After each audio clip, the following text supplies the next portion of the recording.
Perfect. All right.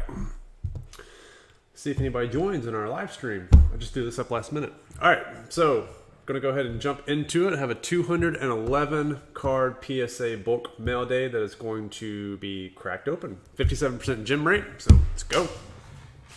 I also got Thursday Night Football going on. So let's get into it.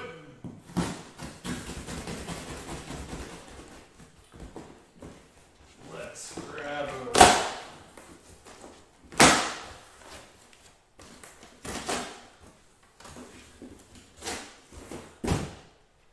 Alright.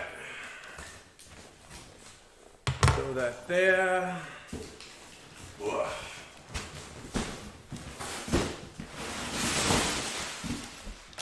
Woo.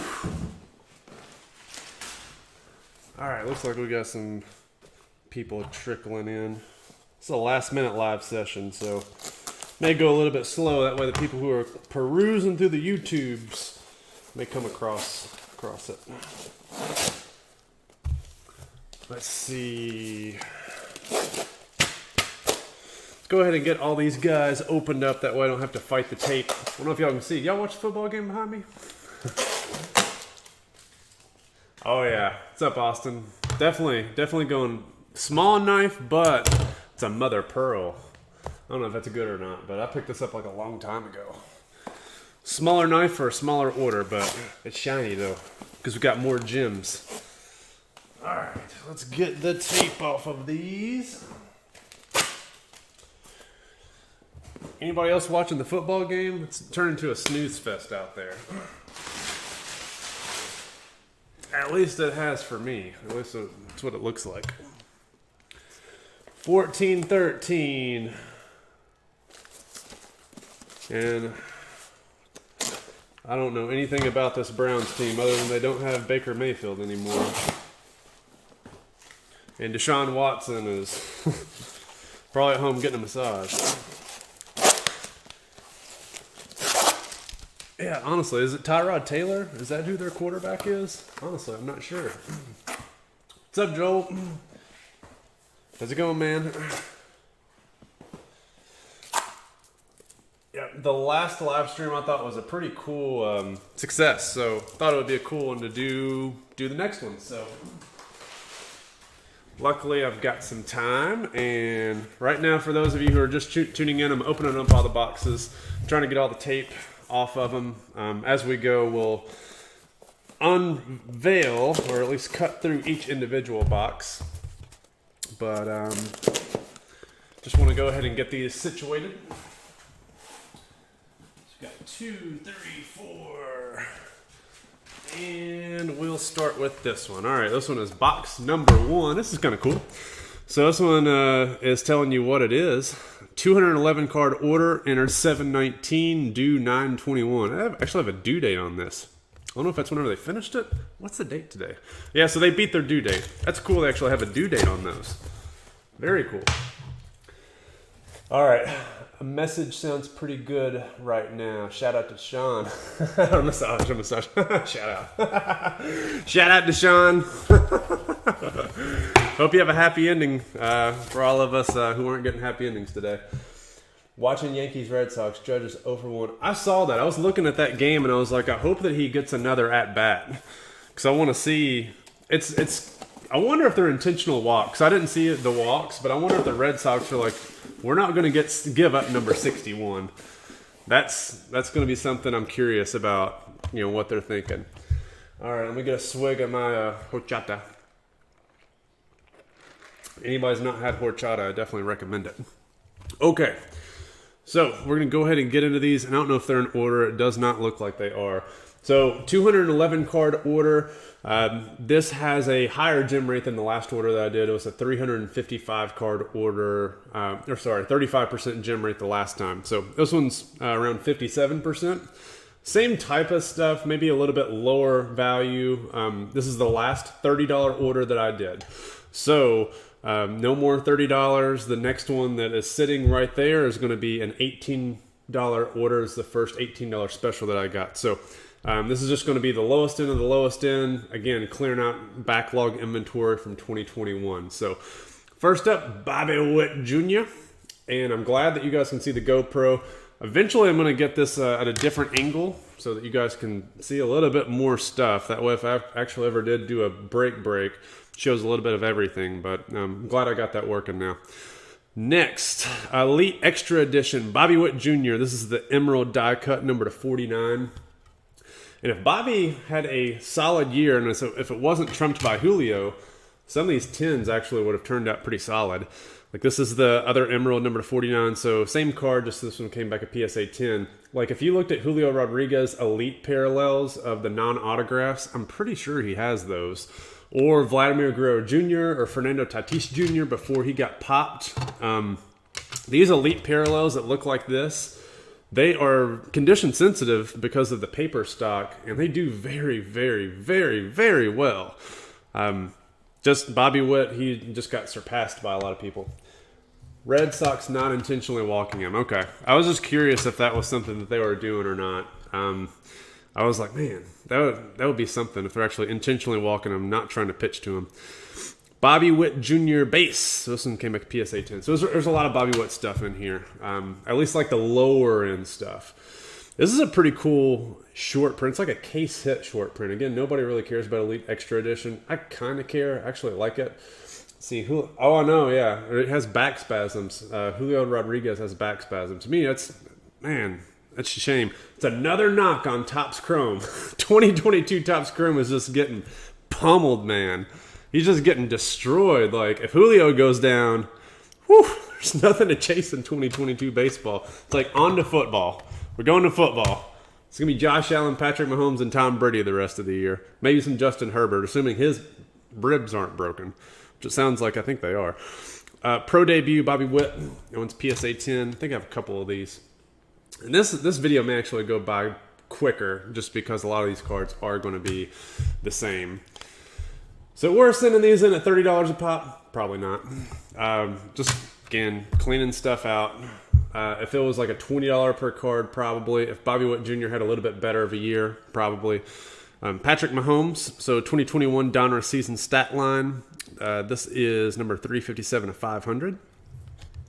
I'm pretty sure this is the 211 card order. Yeah, I guess it said so on the label. It's like these cards look awfully familiar. Wondering, dude, this may be the wrong order I'm opening up. This may be the $18 one. I think it may be the $18 one because I see some other Julios in here. I can't remember what this is now. All right, 27. Either way, it's a bulk order, either $18 or $30. So I'll open the other one the next time. Next, 2019 Bowman Heritage Julio Rodriguez. These are very, very nice cards. PSA 10s in the 180-200 range. Solid grades, usually not any surface issues, no surface scratches, anything like that. This one came back in 9. Centering is usually the sticky point that you have to focus on with these cards. Wander Franco Elite, and these would have done really, really well had Wander had a good year, but it's all about this guy right here, Julio Rodriguez. So I'm hoping his back injury is not all that severe. These are also 2019, his first year. He has Bowman Chrome. He has Elite, Bowman's Best autographs, Bowman Sterling, but very few base cards and base paper cards. So Bowman Heritage is a very low population. So it's a good one to go after if you want one of his first Major League licensed cards, and it's a low population card. This one, I don't have many Tatis Juniors out there. This is one of the last couple ones that are coming back in bulks, and at this point, market is nosediving on old Fernando. Wander Franco. Let's see, Judge just threw up Tommy. Oh, nice, dude. Nice. Dude, he is doing everything. He's getting walks. He's getting hits. Wasn't he coming in today as the Triple Crown leader? Like, it's insane, man. Like, wish this guy played as motivated as he did this year, the previous years, because look at what his career could have looked like if he wasn't hurt or just played motivated. Bobby Witt Jr. Bowman Paper PSA 9, then PSA 10. And during peak Bobby Witt Jr. hype, this was probably like a $70, $80 card as a PSA 10. So if you can pick those up for $2, $3, $4, $5 and get them graded as a 10, definitely worth it. So this is going to be the type of stuff that's going to be in this order. nothing too exciting, but just kind of clearing the deck a little bit. All right, so let's put those there. Next, we have got, I don't know if I skipped order number 2, or box number 2. This is box number 3. Let's see what we got. So, next up we have Max Scherzer. So this is Upper Deck Masterpieces. And these cards are typically pretty well in good condition outside of centering. So main thing you have to look out for is centering on these. Whenever you think of Max Scherzer rookies, you're thinking really 2008 Topps update highlights, whatever they called it. Bowman Chrome. He really doesn't have a whole lot of other rookies. He's got Topps Allen Ginter. He does have Upper Deck cards, so he does have some rare autographs as well. Ultimate Collection, SPX. He has an autograph in this Upper Deck Masterpieces as an insert, so I like the variety of it, and that these are not necessarily rare by any means, but it's just different. Like you think of rookies today in baseball, there's not many of them that still have Upper Deck rookies who are still playing, so it's cool to see that. Aurelvis Martinez, man, this guy kind of fell off like a rock. I submitted some of these things in. There's probably not even worth the grading fee, to be honest. These were $100 to $120 gems last summer. So you could buy these in the $10, $15 pop range, and it was, okay, let's hang on to them a little bit. The guy batted at the Mendoza line this year. He had a lot of power. He, hit a lot of power, but that's all he hit for this year. So we got a bunch of those in here, and they're kind of duds. Next, I'm so surprised these Tom Brady's gemmed. This is a 2015 Topps Chrome Tom Brady refractor, very off-center left to right. I submitted this assuming it was going to be a 9. Let's see. Juan just got in. Not much, man. Just got started. So 211 card order. I think this is the $30 value order. 57% gem rate, so we're on box 2. So you're just getting started. This card does look a little bit off-center to me. So I'm happy that we got a 10 on it. Next, we've got, this one's got a little bit better centering on it, so PSA 10. Again, about a $150 card. Take it. Not bad. Buying these in the $40 to $50 range, get them graded. Then we've also got a 2007 Leaf Certified Material, Certified Skills. So this one is actually serial number to 1,000, 22 of 1,000, and it's from 2007. So I like that this is a earlier Tom Brady insert. That's serial numbered. Those, I think, end up doing pretty well, in my opinion. Also have Cosmic. So this is the Out of This World Cosmic Parallel. A parallel they brought over from Panini Revolution Basketball. Love this parallel. I've got 2 of them on here. I knew that these were going to be 9, so I'm not disappointed in them. The back corners have a little bit of wear on them, so not surprising with these. Again, just kind of getting them slabbed, and that's really the point on these. So 2 of them, they'll be hitting the auction block here soon. So the last order that I did, I actually shipped that out to a brand new consigner today. Ended up going with 4 sharp corners. Emailed them in advance just to make sure that they could move the volume of stuff that I wanted to move. And I got a response next morning as soon as I woke up. So I was like, all right, good start. So that's pretty solid. Next, Barack Obama. Not trying to get political or anything, but I got some presidential cards here. I also got some Trump cards coming in too. So, dude, gem mints on Obama cards are nutty. Just look on eBay. Most of them are from 2008. Just people going crazy for Fauci and Obama and Trump cards. Like, that's crazy, dude. The amount of money that people are paying for Obama cards is nuts. Phoenix Justin Herbert. I think this is like the only gem I've got on this. These are difficult. This year was a dirty year. That shiny surface that you see right there is so prone to scratching. And I feel like they took the printing sheets and they just went straight through the grinder on a bunch of them. Next. Oh, I've got a stack of these. I've got a stack of them. These were cheap. I bought these cards at like $2 a piece. And I had like 50 refractors and 200 base. And I still have a bunch of them I'm going to send in. So I sent in a trial run. And I just really got a stack of 10s, basically. So, well, I think that we got... my phone cut off. There we go. Let's go back up here. So I got a stack of these guys. So I think this is 2. I have 1 on here and then 2. And I think I have like 10 or 11 of them. So you'll see more of those. Just same with these Aurelvis Martinez is on here. So Mega Box Aurelvis, again, these aren't worth sending in for the grade, I don't think. Yeah. Next, do have a couple of these in the order. So 110 and maybe 19. Or maybe they're both 10. So this is the paper camo. These are still bringing around $80 a pop, even though Volpe had somewhat of a down year. You could get these still pretty cheap. Even sending them in at 30, which is a waste of money, especially with the gamble of potentially getting a 9, still about an $80 card, $70 to $80 card, which is kind of cool. This is one of the few 9s that I got on the refractor. So again, Volpe does have a Bowman Chrome refractor in the regular Bowman Chrome release that's numbered to 500, and those PSA 10s are obviously more valuable than the draft. There's a lot more of the Bowman Chrome draft refractors out there. They're not serial numbered, and it's the second release that he has. It's in the same year, 2020, but they're usually less desirable. So it's, Wander Franco has the same issue. Julio Rodriguez has the same issue. But these are still going to be $90, $80, $90, $100 PSA 10s. PSA 9s, break even or lose a little bit, no biggie. Also, Anthony Volpe Purple, so another one of the parallels, number to 250. Sorry, Bobby Witt Jr., not Anthony Volpe. I don't know why I get those two mixed up. 2 guys I was going after, that's why. Then I got another Barack Obama, giving his presidential speech. Hopefully I get that to an Obama collectors. My MJ, so this MJ Reflections, man, it came back a PSA 8, not good. It does look like it has maybe some surface scratches on there, and that corner, dude. There's somebody who posted on Blowout today. He got a bulk order back, and his corners were dinged up like crazy.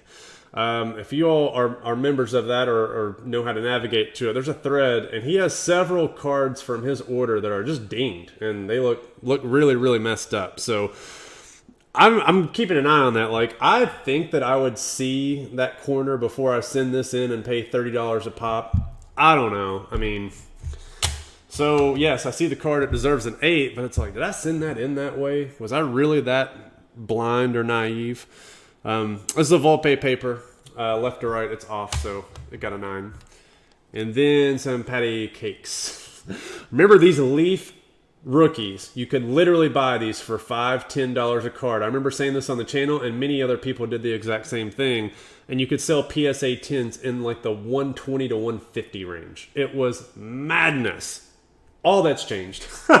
All that has changed. It's not that anymore, unfortunately. I wish that it was, because I'd still be doing it. It's a lot harder to find stuff like that now, but there is still stuff out there, for sure.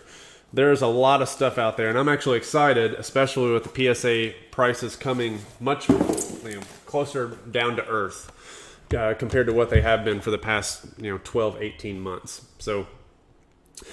Next up, got a Bowman Bobby Witt Jr. paper. So I've had a couple of these on here, and this is one of them. So hoping I can still make a little bit on these to at least make up for some of the 9s. And again, I have a couple of these Aurelvises. I've already talked about him a little bit. This is a pretty cool card. Again, this is Volpe, Witt Jr., Julio Rodriguez. There's a lot of those types of cards in there, a lot of the prospects, a lot of the chrome type stuff, and that's why the gem rates are a little bit higher. But this is actually a really cool card. So 2019 Anthony Volpe Contenders. This is the year that he was drafted, so his very first Contenders card. He does have a Contenders USA card before this, but this is the first Yankees type card that he has. Cracked ice, PSA 9. Obviously not as valuable as, say, an NBA or NFL because they're not NFL licensed, but still pretty cool. And I think this is the highest graded one because, again, look how just dirty these corners are on the back. I'm not expecting a gem on this card. I'm actually happy with a 9. So it's pretty cool, though, to have that type of stuff.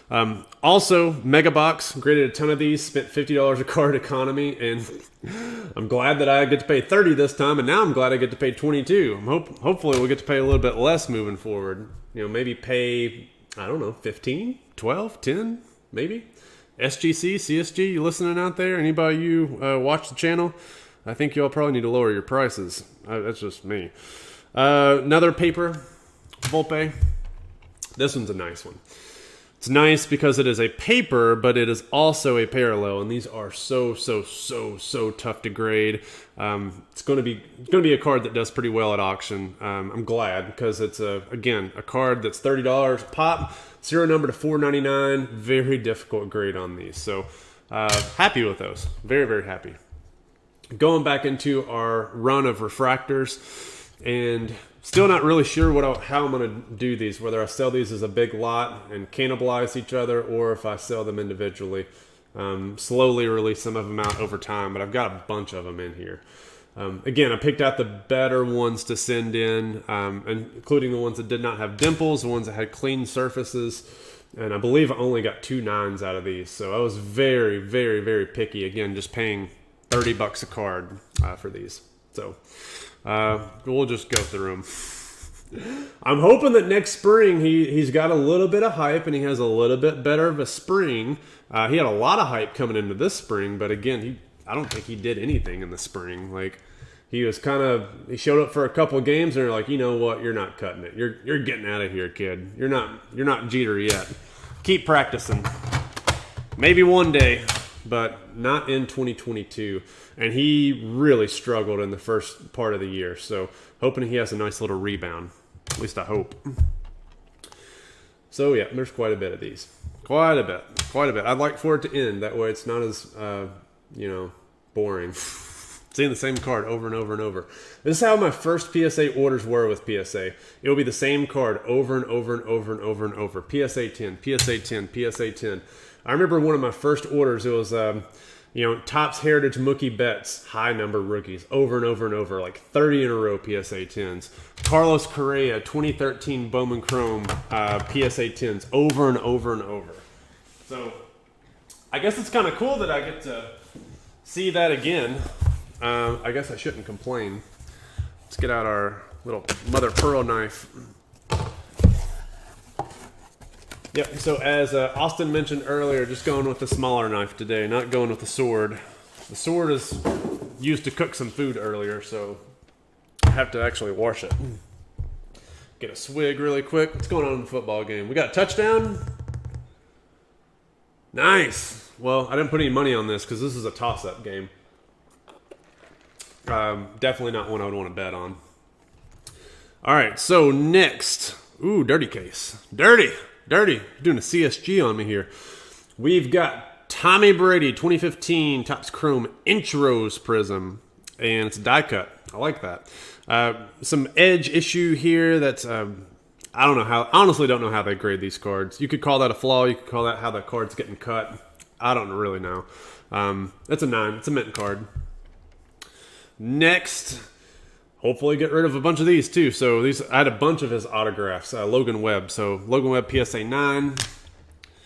Logan Webb PSA 10. Don't pull a Logan Webb and just disappear. Although if, I don't know, Giants in contention for the playoffs? I mean, it's all Dodgers, but are they in contention for a wild card spot? I honestly have not even followed. I don't even know what's going on in the NL West. No clue. Because it's Dodgers and that's it. So what we got here? Oh, Chubb TD. All right. Hopefully that helps some people's fantasy leagues out there. And if you're going against Chubb, hopefully it doesn't hurt you too bad. Let's put it that way. Although it is the first game of the week, so who knows. This is a nice one. My boy Travis Kelce. Yes, sir.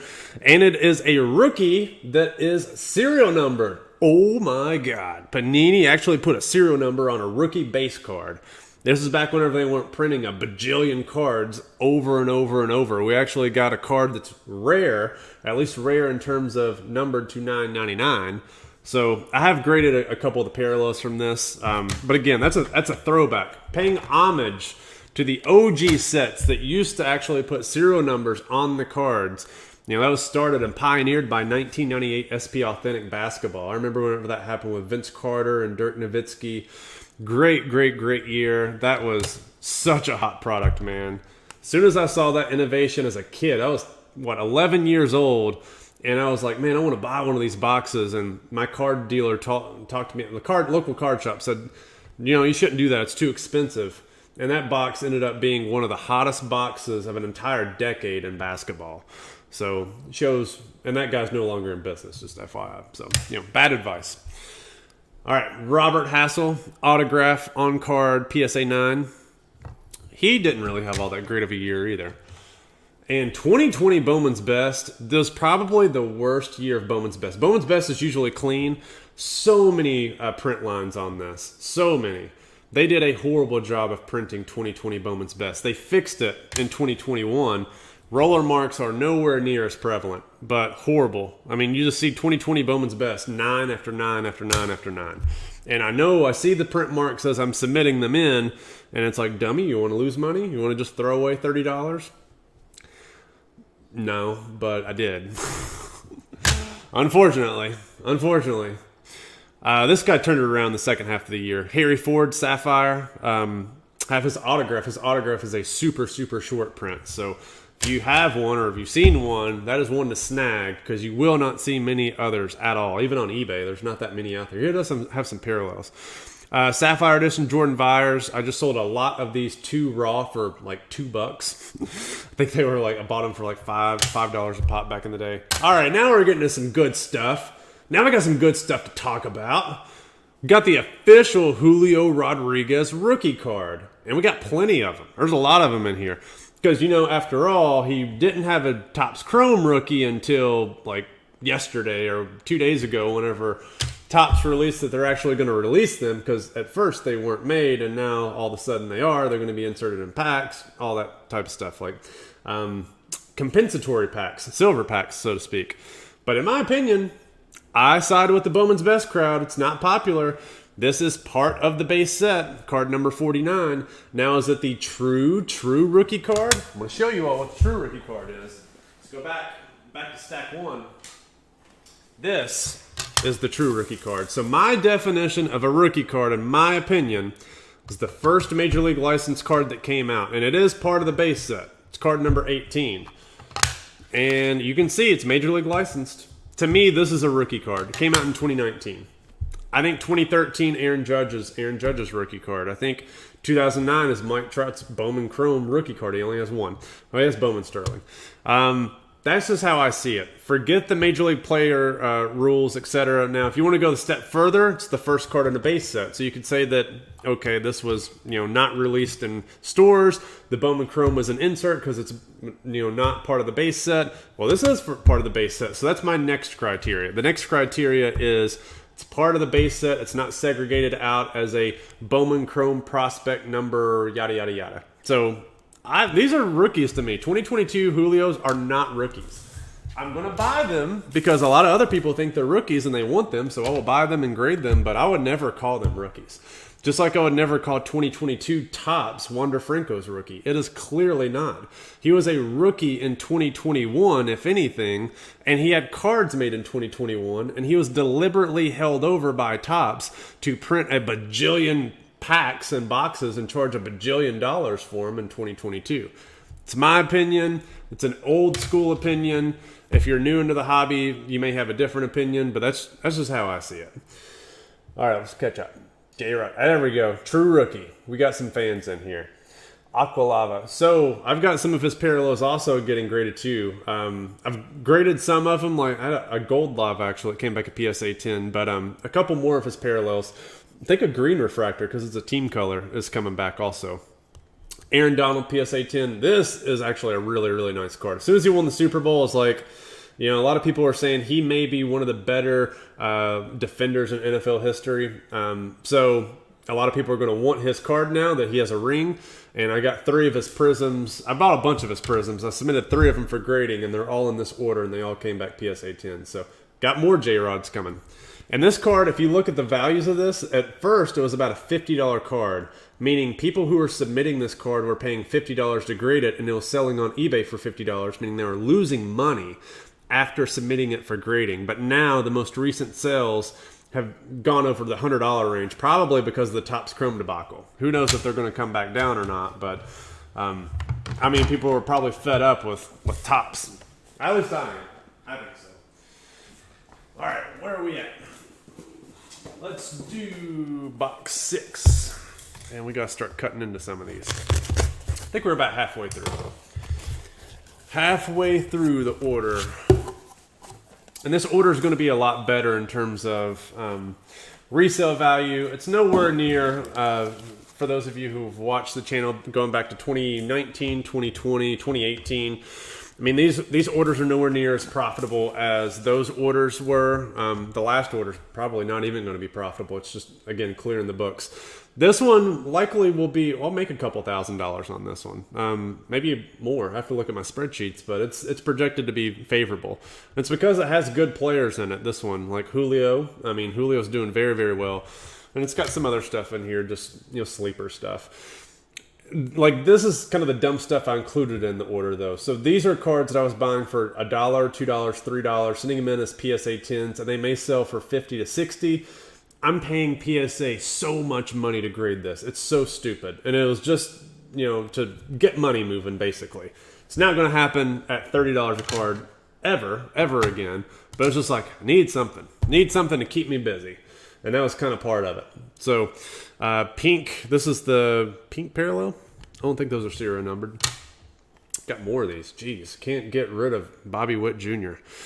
This is another die cut, red die cut, number 99. And then more paper Volpes.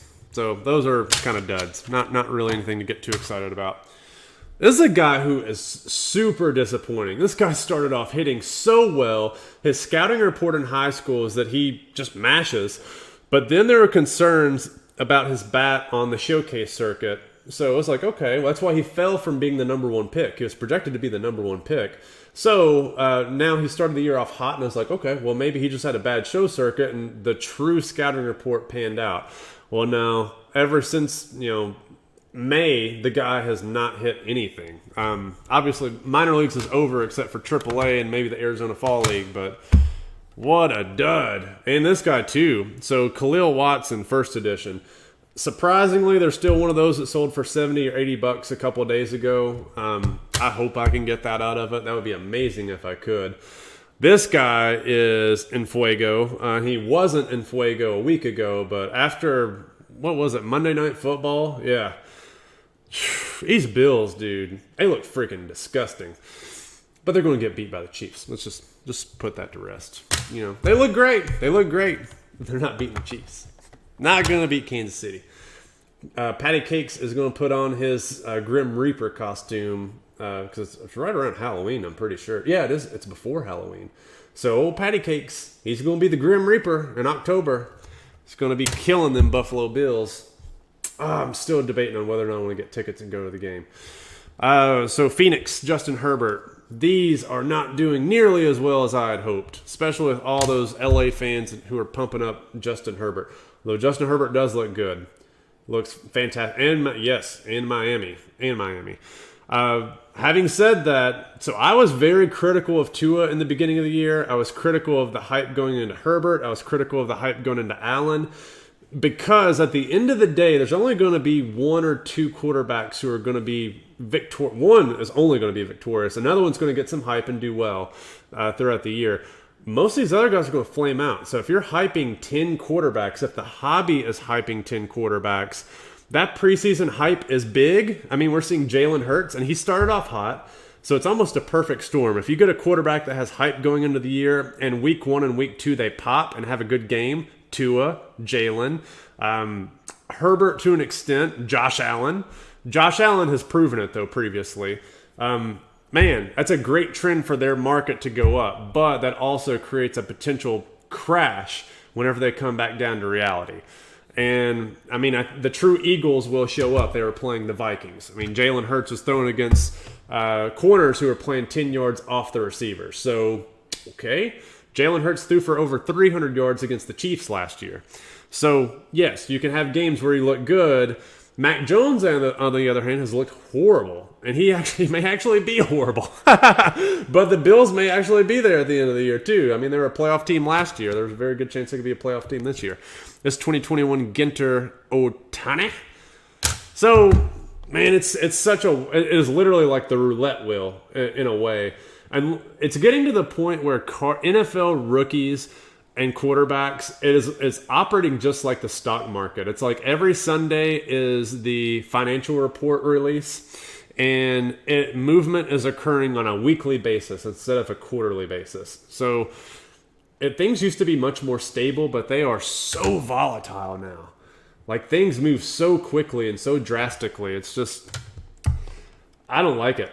I like stable markets. I want things to trade sideways. I don't want cards to go up. I don't want them to go down. I want them to be sideways. Predictability. That's why I like very fast turnaround times. I don't want to wait a year for my cards. I know nobody wants to wait a year for their cards, but I don't want to wait 6 months. I want to wait 2 months at most, because I can predict out into the future what the market's going to look like.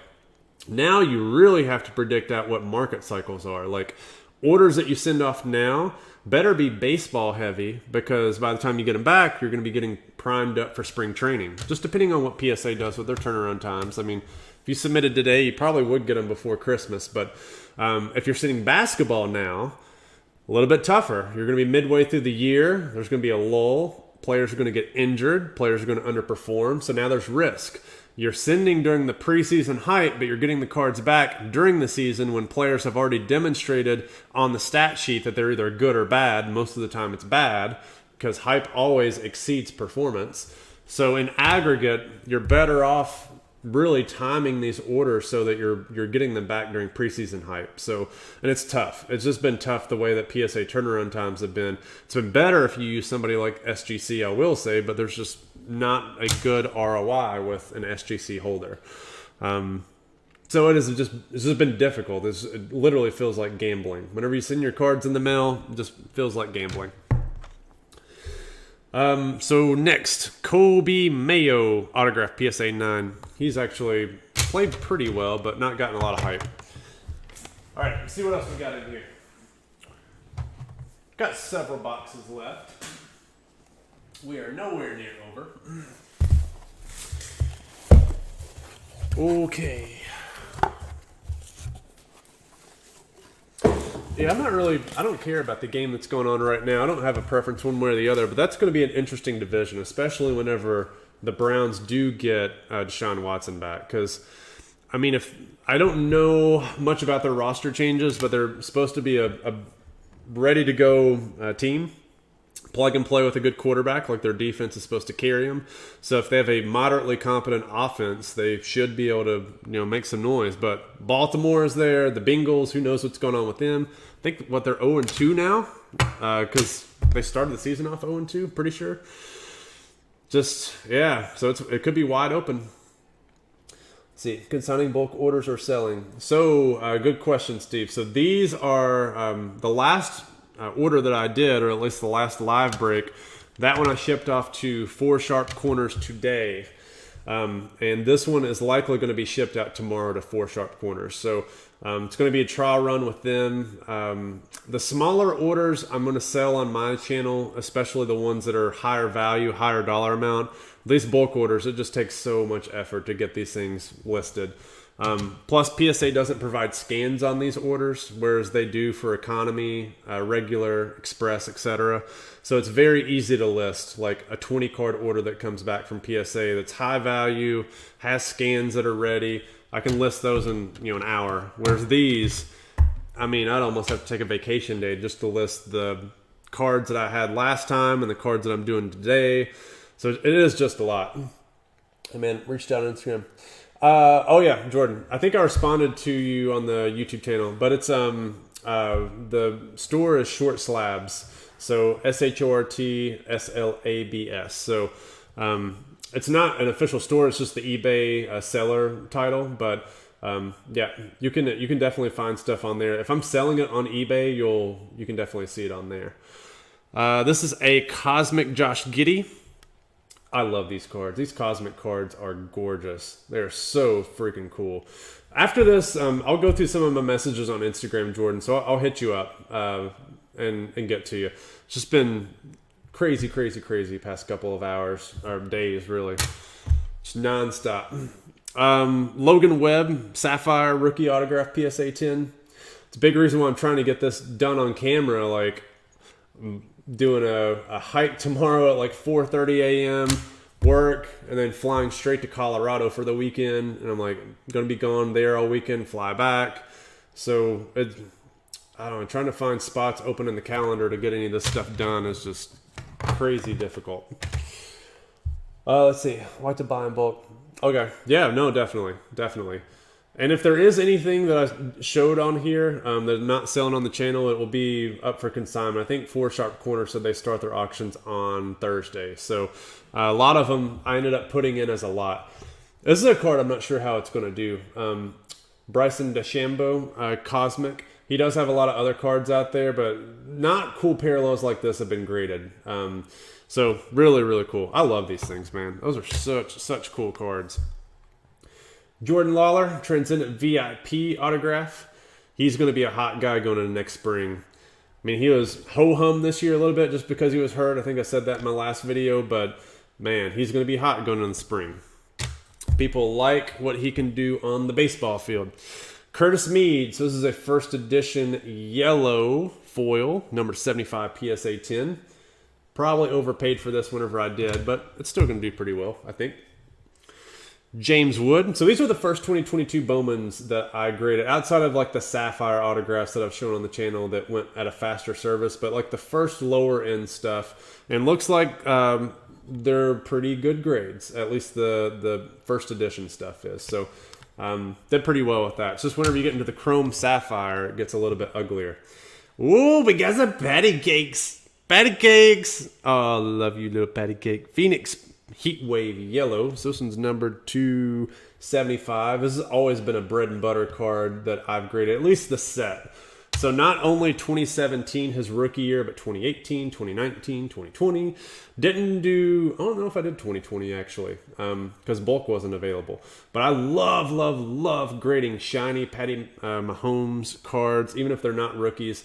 Just people love them, some PSA 10 patties. So love buying them. Doesn't have to be a rookie in order for you to get them. This is a nice card. This is one of the nicer cards in the set. It's a 2022 Bowman Transcendent Party VIP autograph PSA 10. At least one of the nicer cards in the order, because it is a Bobby Witt autograph PSA 10. No upcharge. So pretty cool. And it's numbered 250. So love that one. Oh, we're going back to Patrick Mahomes. I actually like this card better than the card I just showed because it's Patrick Mahomes. And this one looks kind of cool. It looks like a Hot Wheels logo. Like whenever I see this, I don't see flamethrowers, I see Hot Wheels. Like it looks like a treasure hunt. It's a hidden treasure, man. I think this is one of the few 9s that I got on these. So this is actually part of the base set. May have a dimple or two. I don't know. Number to 75. So pretty nice. All these are going to be for sale pretty soon. Hoping that this one gemmed, man. Really hope that this one gemmed. It's a difference in a $120 card and a $400 card. So these are the things that really, they don't kill you, but they make or break you. And not kill you or make or break you, wrong terminology. They just make the difference. It's a big deal, guys. It's like $200 difference. Bobby Witt Jr. Pro debut, PSA 10. Gosh, dude, they scatter these things out everywhere. Aurelvis Martinez Chrome PSA 10. Let's see what we got. I hear some noise going on. Oh, Chubbs is doing a run. He break through another one? No, he got stuffed. Oh, we got 4 minutes left, baby. It's game time. Yeah, I'm curious how this is going to go. Divisional game. It's big. Especially if you're a fan of either one of the teams. Dude, if the Steelers lose this, I mean, do they move straight to Pickett? They make the switch and get away from Trubisky? So, I mean, it looked like his receivers were a little bit upset with him earlier on in the year. I mean, that's what it looked like. They were reporting that they were upset last year. So, what do you think of Zach Veen? He showed down in AA, but I think he's going to kill it next year. Oh, I love Zach Veen. To me, who is it that Zach Veen reminds me of? It's like a sleeper guy. Yeah, he's just... So his first professional year, he had an OPS of like over 900. He hit for moderate power. This year, he started off slow, and I think that hurt his hobby value. But there's one publication that actually ranked him as like number 1. in one of their updates about a month or two ago. It's odd. Most people have him in around the top 20, maybe 15 range. But I actually like him. I really, really like him. It took him a while to hit wherever he was at. I can't remember if it was like cold weather or something that got him earlier in the year, but he started off sluggish and slow. But I'm a fan of him for sure. He's a guy who is probably going to make a little bit of noise next year. Him and Jordan Walker from that same class, I think, are probably two of my favorite guys from that class that are, not as popular. Yeah, dude, did he really steal 60 bases? That's like Corbin Carroll territory, dude. Like power and speed, but Corbin Carroll's small and he's 6'4". That's nuts. That's Ohtani level. That's what it is. That's insane. Yeah, that's nuts. I like him. He's going to be a good buy. Especially, I just sold the Sapphire of him raw at a deal. Like, it wasn't gradable, but it was crazy just how cheap some of his stuff has gone for. This one's pretty cool. So Upper Deck Dazzlers, Cole Caulfield. I do a little bit of hockey. I've started getting to a little bit of hockey just because everything else is just getting pumped like crazy. So might as well go something that's not getting pumped. Guess what? Hockey's getting pumped now. Anything, it's like wherever people find opportunity, just like ant storm follows it and just goes right after it. More of these Patty Mahomes. May make a 10 or 15 bucks. I'm going to go get me a Big Mac at McDonald's off of the profit. Cole Caulfield. So these are difficult. Series 1, if anybody knows hockey, Series 1 hockey, difficult in terms of corners and edges. Dude, the cutters they used, that Upper Deck used, horrible. Didn't do good, but got some 10s out of it. And the 10s do really, really well because it's a condition-sensitive set. So got to do your due diligence whenever you're buying these on eBay. That's a great thing I love about Upper Deck. Surface is clean. Centering is usually clean on these. I mean, it's a borderless card, so it's kind of subjective, but it's easy to tell. I mean, just, is it off or not? What all you have to do is look at the corners and edges. Whereas Topps Chrome, Panini, all that junk for the past 4 or 5 years, if it is raw on eBay and it looks clean, it has surface scratches. It is just so predictable. But these, you can tell if the card is beat up just by looking at the corners and edges. And that's what I love about Upper Deck. For the most part, it is a clean card. There's no issues with surfaces. All you have to do is just look to see if the corners and edges are good. And it just reduces my risk of making a mistake if my intent is to buy a card and get it graded. Love old Kirill. I'm glad that Putin let him go, let him free, let him out of the cage, said, you know what, you can go back to America. You make us proud over there. You represent Russia well. Another Cole Caulfield. So I think I got 3 of these. 3 PSA 10s. Now we're getting into some goodies. Some old Tommies. These things still go for about 120 bucks on eBay. Finest. You can buy these for around 20. Get them graded in this order for 30. Sell them for 120 all day long. All day long. We'll do that. Whoa. Throwing my Kirill. Not cool. This Kirill Sunset, dude, I've done so bad grading OPC. I've not got a single Gem Mint card on OPC. See a lot of them on eBay.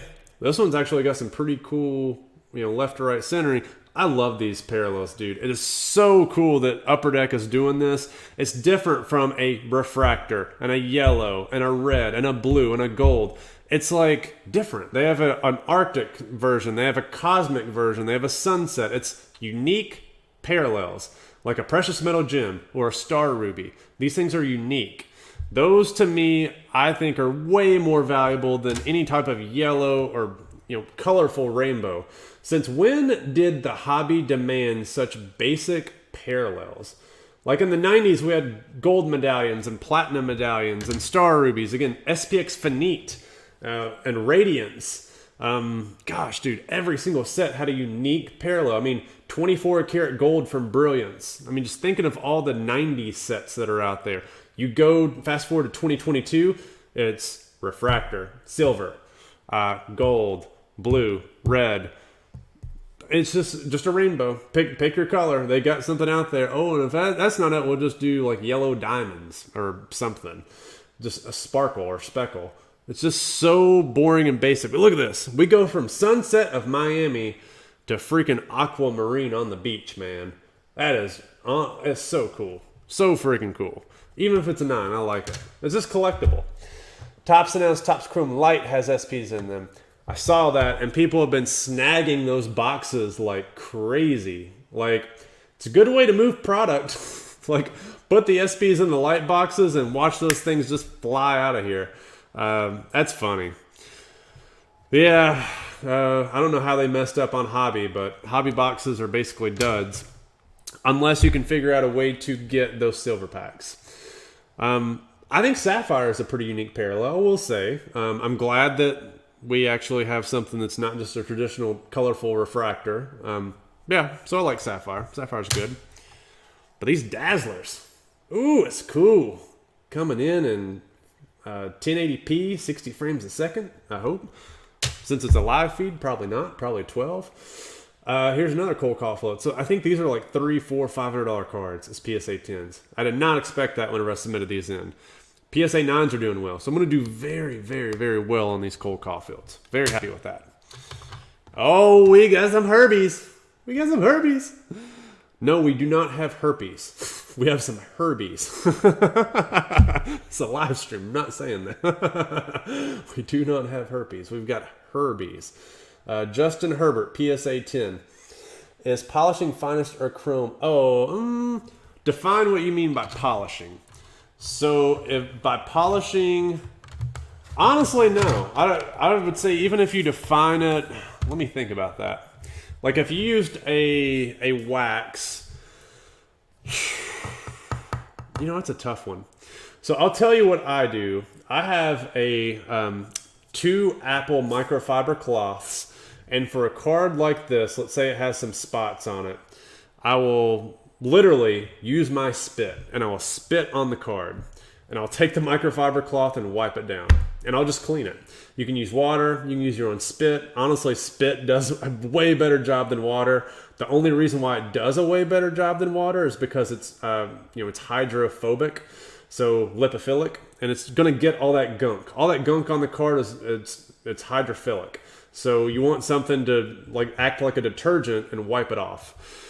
So for cleaning cards and like doing that, that's fine. Whenever you introduce wax, like a McGuire's wax or some of these other ones, I honestly don't know if I would call that altering or not.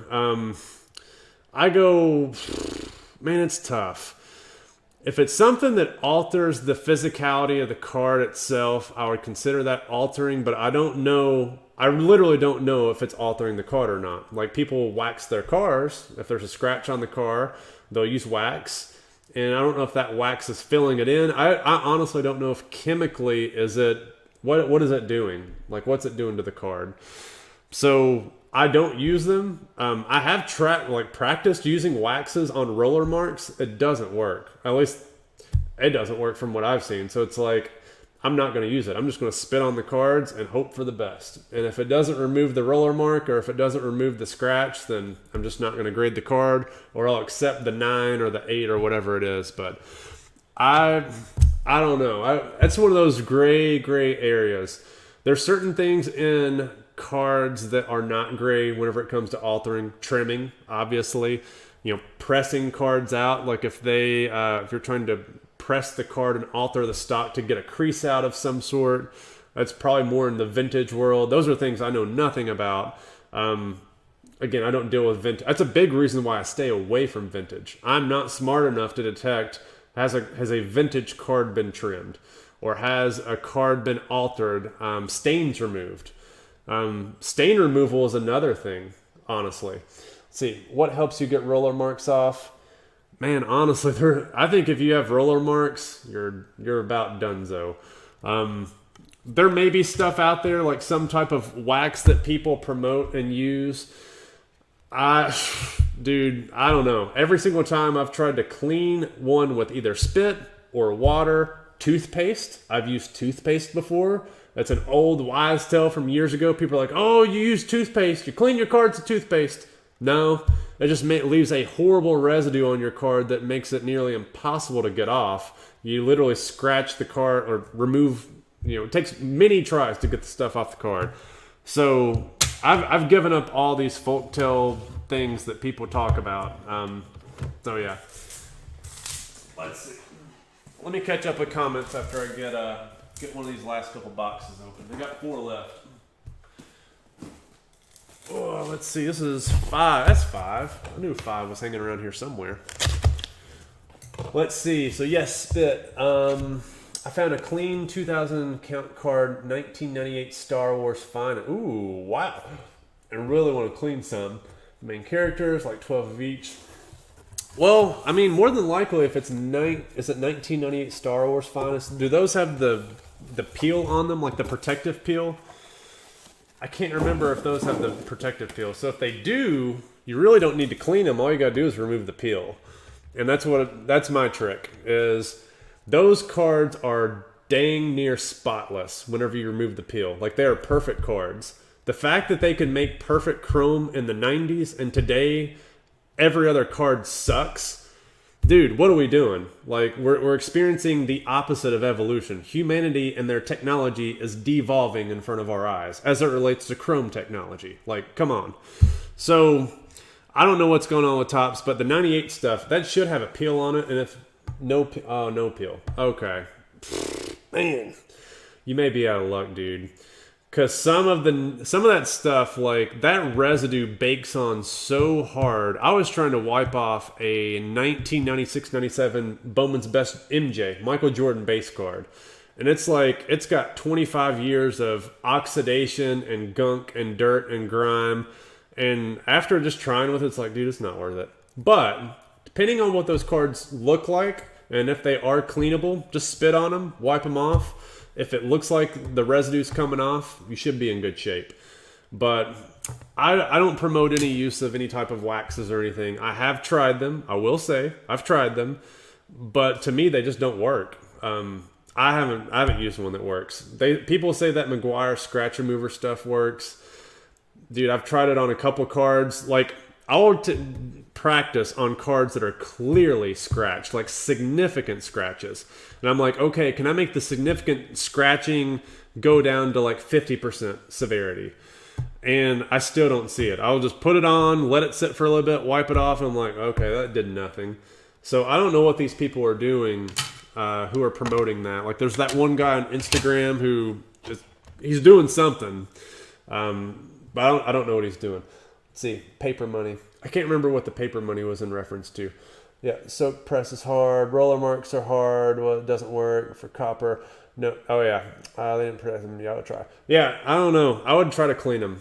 If you can get 9s and squeeze 9s out of them and it's worth it, you know, it's probably not too difficult to get 9s on that stuff. Now, the way they're grading 90 stuff, it's hard to get 10s. The cards need to be freaking near spotless to get 10s.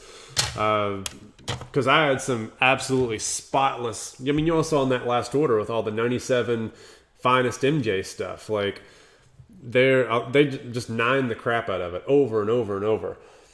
Stamps, paper money, coins, all can be cleaned, but it has to be done with all know-how. Yeah, and especially like stain removers. Like, there's ways to do it. There's people that literally will soak vintage cards in water baths. Or like soak it overnight and let the stain just be removed from the fabric, just like you would do your clothes. That to me is just, dude, I ain't got time for that, dude. I'm not doing that. I mean, whatever. That's why I stick to modern. These are cards I like. Honestly, don't care about the vintage players all that much. Like, it'd be cool to have a Babe Ruth and a Mickey Mantle. I have appreciation for history and who they are. Love to have a cut. But I'm not going to go and buy some of that stuff and try to clean them and grade them. I'm really not. This stuff I can literally buy on eBay, get it shipped to my door, take a look at it, wipe off the fingerprints, send it to PSA, and make money. Whereas those people are they're like grinding. And most of it is borderline on the verge of being, you know, they're trimming or altering the cards. Like, some of these people are. So, I don't know. That's why I stay in my lane, so to speak. PSA needs to hurry up, dude. Same. Maybe just Vader's. So I don't know. Is Vader? Is it him or is it Luke Skywalker? Because I know the new Sapphire. It seems like Luke Skywalker is like the guy to go to. I can't believe how much this card is going for now, especially after they won the Super Bowl. I mean, I was buying those for like 10, 15 bucks after the Super Bowl. PSA 10s are like 300. But I had to buy like 12 of these to get 3 Gem Mint cards. So, I mean, it made sense. I mean, and I also sold those raw. I mean, I didn't make money off them. Hopefully broke even. Another PSA 10 Julio. Got a ton of these. These have not hit the market, but I'm going to be one of the first ones to hit the market, at least for the people who submitted these bulk. I'm going to be one of the first people to submit these and get them in bulk. I mean, there may be some in the past week that have been listed. I haven't looked. But the only ones I've seen that have been sold were economy submissions. And that was when Uncle Julio was not doing well. Or at least he wasn't, he wasn't hot at the time.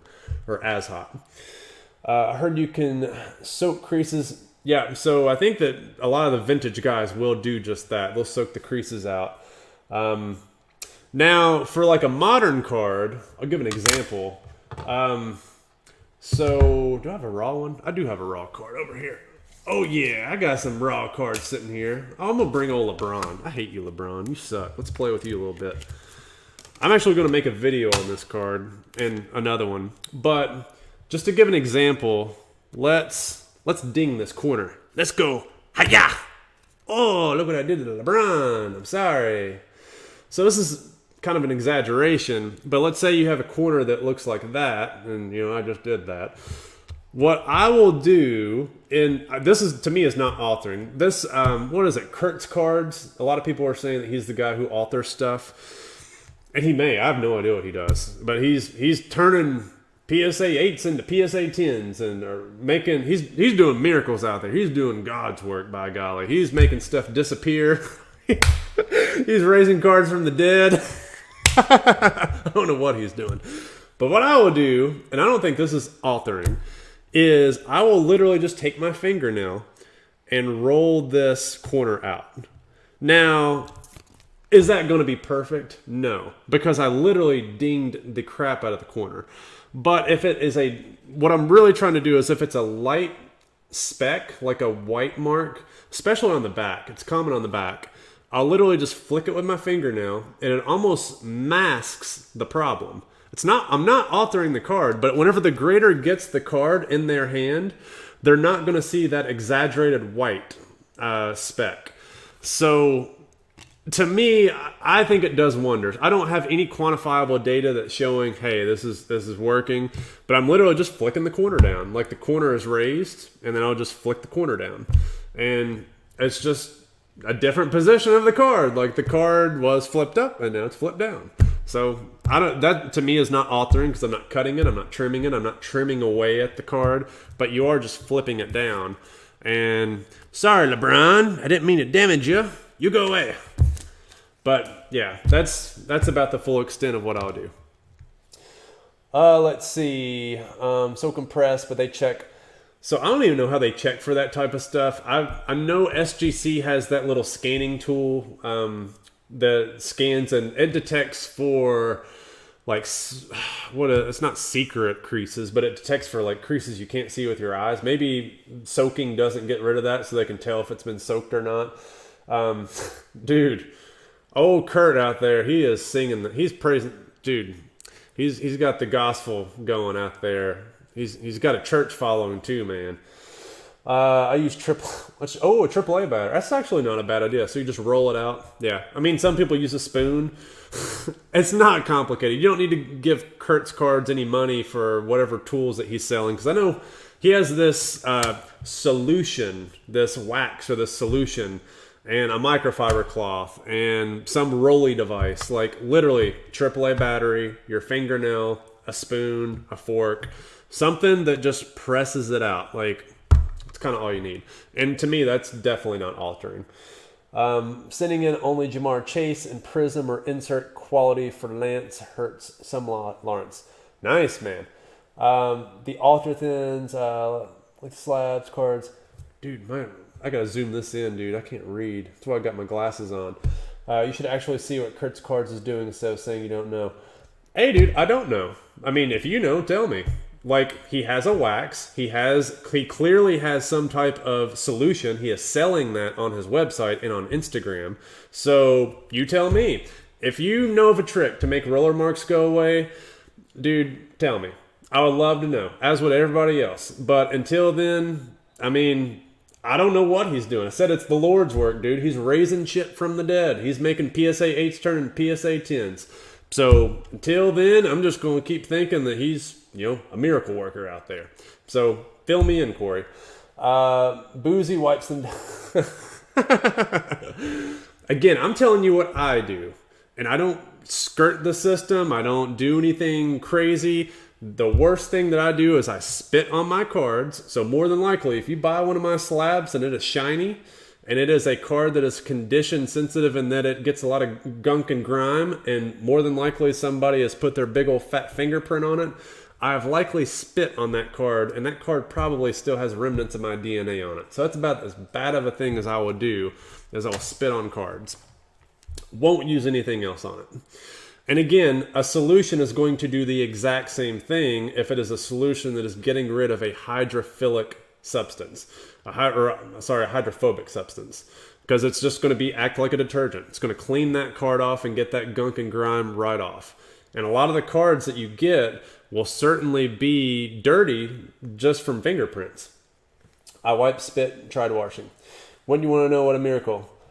Well, hey man, I go to church and I believe in what I believe in. So yeah, I would like to know. I'm not going to pay him for it though, and I'm certainly not going to send him cards. I've had people like him solicit and say, "Hey man, I can do a lot for your stuff. I can turn your 9s into 10s.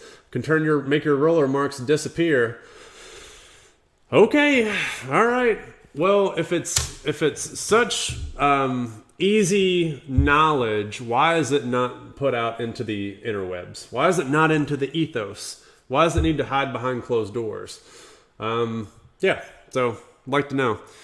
PSA 10, Bobby Witt Refractor. So, Corey, dude, I'm here. I'm right here. You can tell me what he's doing. I'm curious. By the way, love your channel. Just think, I'm not dismissing.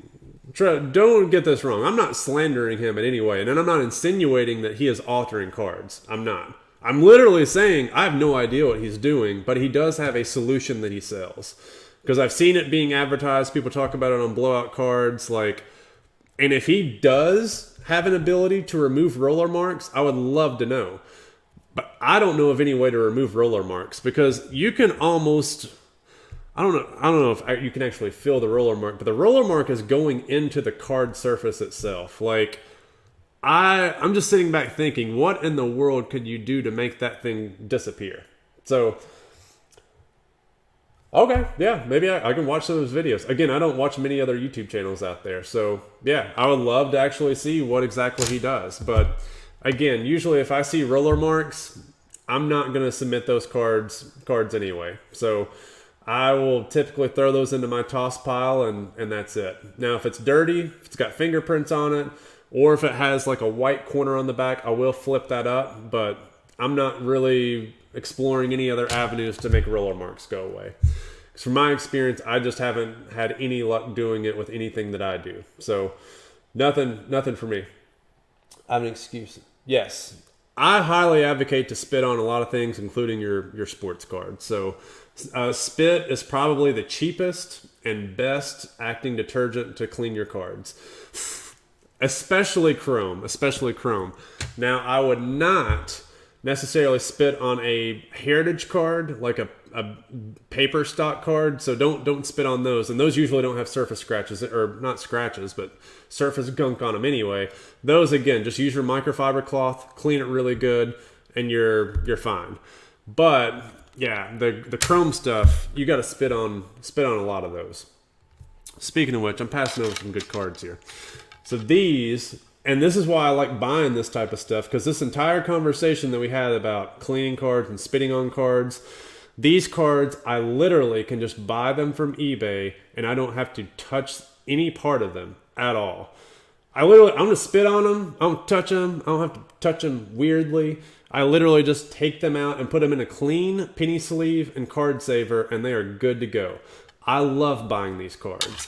The fact that the hobby has gone to everything has to be chromed or bin baller, big baller, sapphired, or whatever. Can't we just get back to some old school card stock? because it just makes my life difficult if everything's chrome. I don't want to spit on everything. I run out of spit every now and then. Makes me drink more horchata. Speaking of which, need more of that. All right, so this is a very good card. This is Julio Rodriguez Bowman Platinum Ice. Last video I did had a Vlad Guerrero from this same set. So this is the Julio version. I just looked on 2000 Star Wars just now. I don't know anything about the Star Wars, but I imagine that they're probably getting hyped because of Sapphire. So I'm behind the 8 ball on that one. I know a lot of people were saying that the Sapphire set was going to be big because it's a reproduction of the new one, but it seems like values have dropped on that. I don't know. Somebody correct me if I'm wrong. I haven't bought any of it. Let's see. What's our next set? I think we got 3 more boxes coming. So that's box 10. Let's do 9. This is box 9. Let's see. Yeah, for me, it's non-submittal. So I will check out what he does, though. If he has a lengthy video posted about it, I'll check out what he does. I have seen a couple of his videos where I think he uses a spoon to rub out the corners. And, I mean, yeah, a spoon's great, honestly. A spoon may actually be better than your fingernails, depending on, like, what your fingernails are and what your dexterity is. Like, you know, a spoon is probably easier to control if you have issues with your hand dexterity. But I can do the fingernails, I'm fine with. Totally fine with it. Man, I wish I had a Topps Finest card to show everybody how to remove the finest peel. Because that in itself is tricky. Because, I mean, speaking of fingernails and dexterity, the first time that you do that, it feels so freaking weird. Yes, there's a lot of funny analogies you can make on that. Me saying that. Feels weird. But once you get the hang of it, you're going really good at it. What's my favorite card stock? Definitely Topps Heritage. Topps Heritage, man, is my favorite. Not recent year Topps Heritage stock, but if you go from 2016, 2017 up to 2018 is the last year, those 3 years, oh my God. If the card is centered, it's gem mint. Just about gem mint. 2017 Bowman Chrome, unbelievably. I mean, you're talking like 85, 90% gem mint, 95% gem mint out of the pack. Like, I shouldn't say this, but I'm going to say this to people who watch me. Aaron Judge right now, if you go buy his Bowman Chrome rookie card, 2017 rookie card on eBay, and it is centered, I almost guarantee you that card is gem mint. Those cards did not have roller marks. They did not have ding corners. They did not have edge damage. Unless it was damaged after the fact and it's been hanging around for a while, like not in a penny sleeve, which Aaron Judge was hot back then, so I can't imagine those cards not being in penny sleeves. So there's specific card stocks, like chromium card stocks that I like, but for the most part, I love like the paper heritage card stock. It's just, this was an amazing set too. This card stock, I hate to say card stock because it's a chrome card stock. You could say chrome is chrome, but there's different years of chrome. And this year was a phenomenally produced chrome. Much different than some of the recent years. But this update, very rare roller marks. There's some roller marks, but not a ton of them out there. I'm hopefully this is good for you guys. It does really depend on the year. Like this Mega's coming up. I think I'm going into, so starting here, these are some of my buddies' cards, so I didn't submit these, like the next 20 or so. But this year, 2017 Bowman Chrome, this is the year of the Mega. This is the year, same set that has Bowman, Aaron Judge paper in it. So his Chrome was in the fall release. Oh my God, dude. These cards, my buddy is submitting these things years after. Ronald Acuna Jr. has been pumped for a while. This is his first Bowman Chrome. This is not the rookie logo 2018 Bowman Chrome, and we're still getting gem mints on these cards. And that's just rare. Like, you usually don't find that. I'm surprised that the Mega didn't. It's probably off-centered, maybe. Centering on this was tough to find out. But these things are so freaking easy to grade. And as long as you got clean cards. All right. What up? Big fan. Thanks, man. Appreciate it, Glory. Definitely. All right, one thing I've learned is that the guys selling the 500 and down cards are the ones making bank in shows lately. That's true, dude. There's so many of those high-end cards that are just hanging out in showcases. I mean, I talk to people who go to Dallas, and if you go to Dallas, then maybe you move some cards there. But the dollar boxes, there's so many people who are out there finding value, and I think that they just don't want to get burned by a declining market. I've talked about this in videos previously. Grading cards is a way to buffer and hedge against a declining market. You know, I used the example, as soon as COVID hit, the video I dropped, I used Jason Tatum Optic as an example. I was buying those Optic cards for $40 and $50 a pop. PSA 10s at the time were $200 to $250. And I was like, you know what? I don't care if this PSA 10 drops down to 100 or 120. I mean, I do care, but I don't care.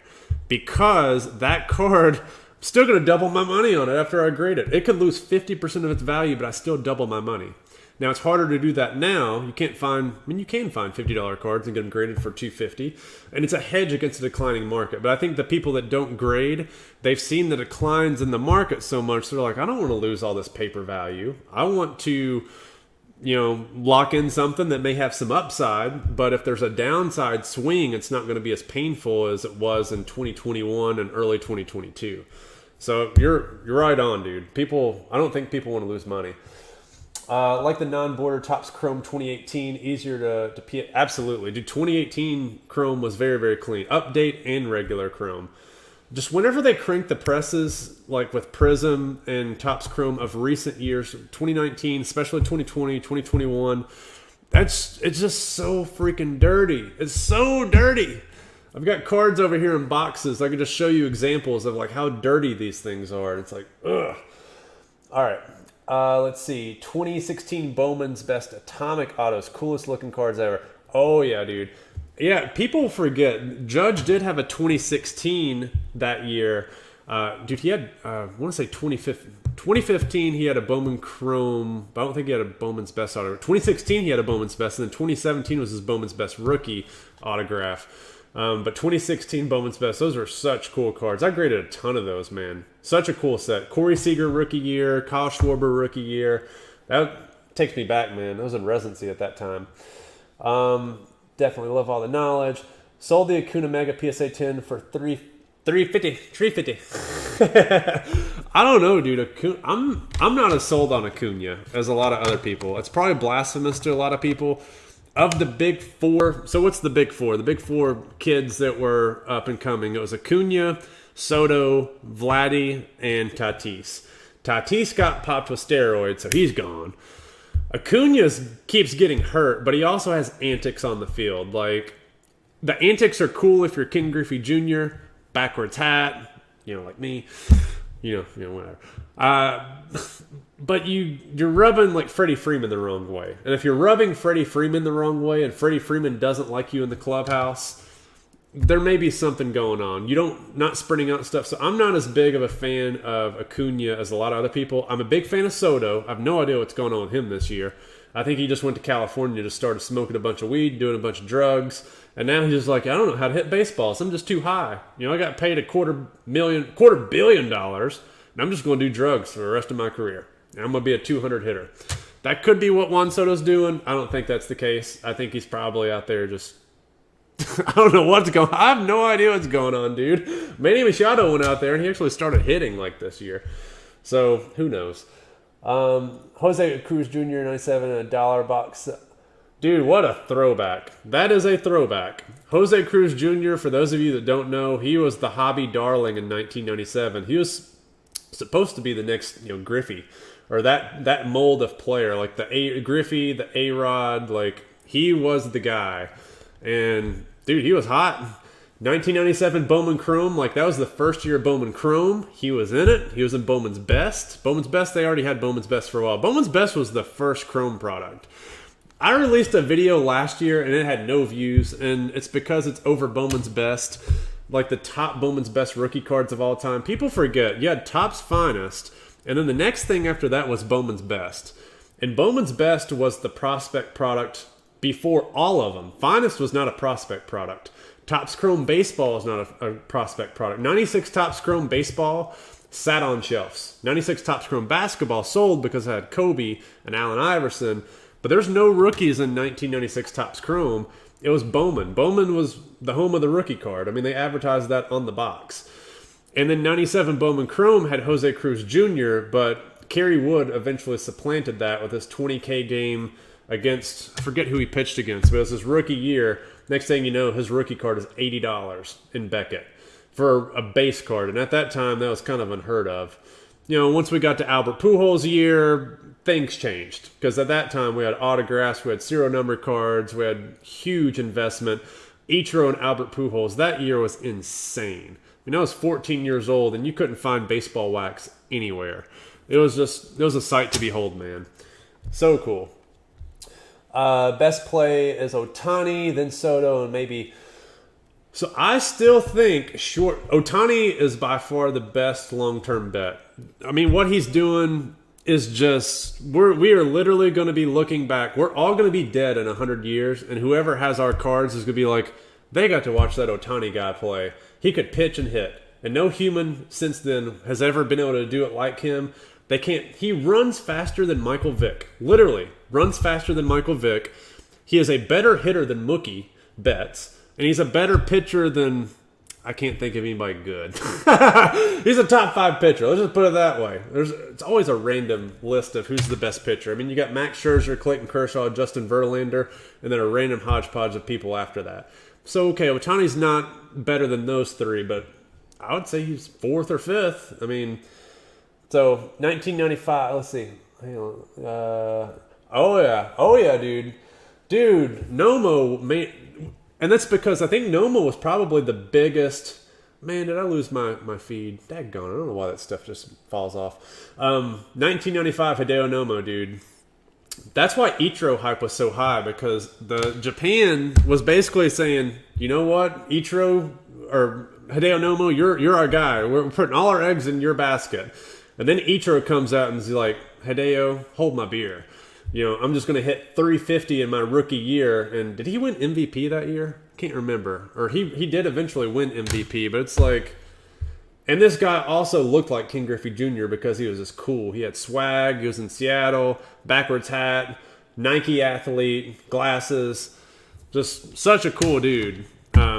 So yeah, I can see why people actually bought an Ichiro on-card autograph today for like $200. Super, super cheap. Surprised it actually hit. Let's see. Sorry, man. I don't mean to hate on Acuna. It's not that I dislike him. I just like him less than probably other people. Like, I like him. I mean, I had some really cool Acunas. I graded like his gold refractor PSA 10, a gold shimmer PSA 10 autograph, like all kinds of good stuff. But I don't know. I'm not as big of a fan of him as some of the other guys. Let's just put it that way. Let's see. This is 10, and then that's 11. So let's do 10 first. I like how PSA numbers these boxes, but they're not always consistent with it. And that kind of annoys me. I wish they were a little bit more consistent in how they do things. My GoPro camera must have died, even though it's plugged up. I don't know why it just cut off, but... Gotta fix that. I don't know what's going on. Probably has a threshold where it's like I can't go anymore. All right. Yeah, dude. I'm sorry, man. I gotta get off my lawn. I'm a get off my lawn kind of guy. But I like Ichiro and I like Griffey. But Acuna, dude, you gotta sprint. You can't just jog. You gotta be more Bryce Harper, less Acuna. Let's see. I've been buying Jordan. Jordan is a solid buy. He actually probably would have been a hotter guy this year had he not got hurt for a couple of weeks, because he would have looked a little bit better in the batting leader category.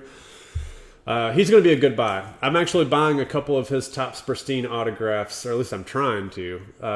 Just because I love that Topps Pristine set. If anybody here hasn't followed the channel, or if you're new, I've been buying a ton of Topps Pristine stuff. That's got to be my favorite set of the year, by far. Oh, 95 Select Certified was a nice card stock. Yes, it absolutely was. And it was home of the original mirror parallels, like the mirror golds.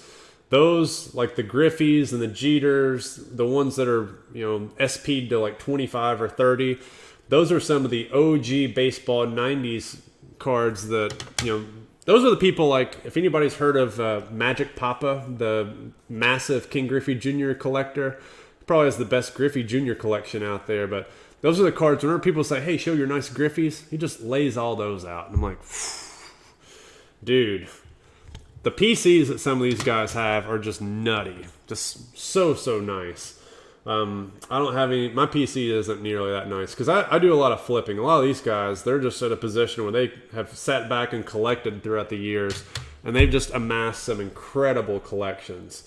I'm somewhat envious of that. That hasn't been my strategy. I've always flipped stuff, but some of these people just have some sick stuff.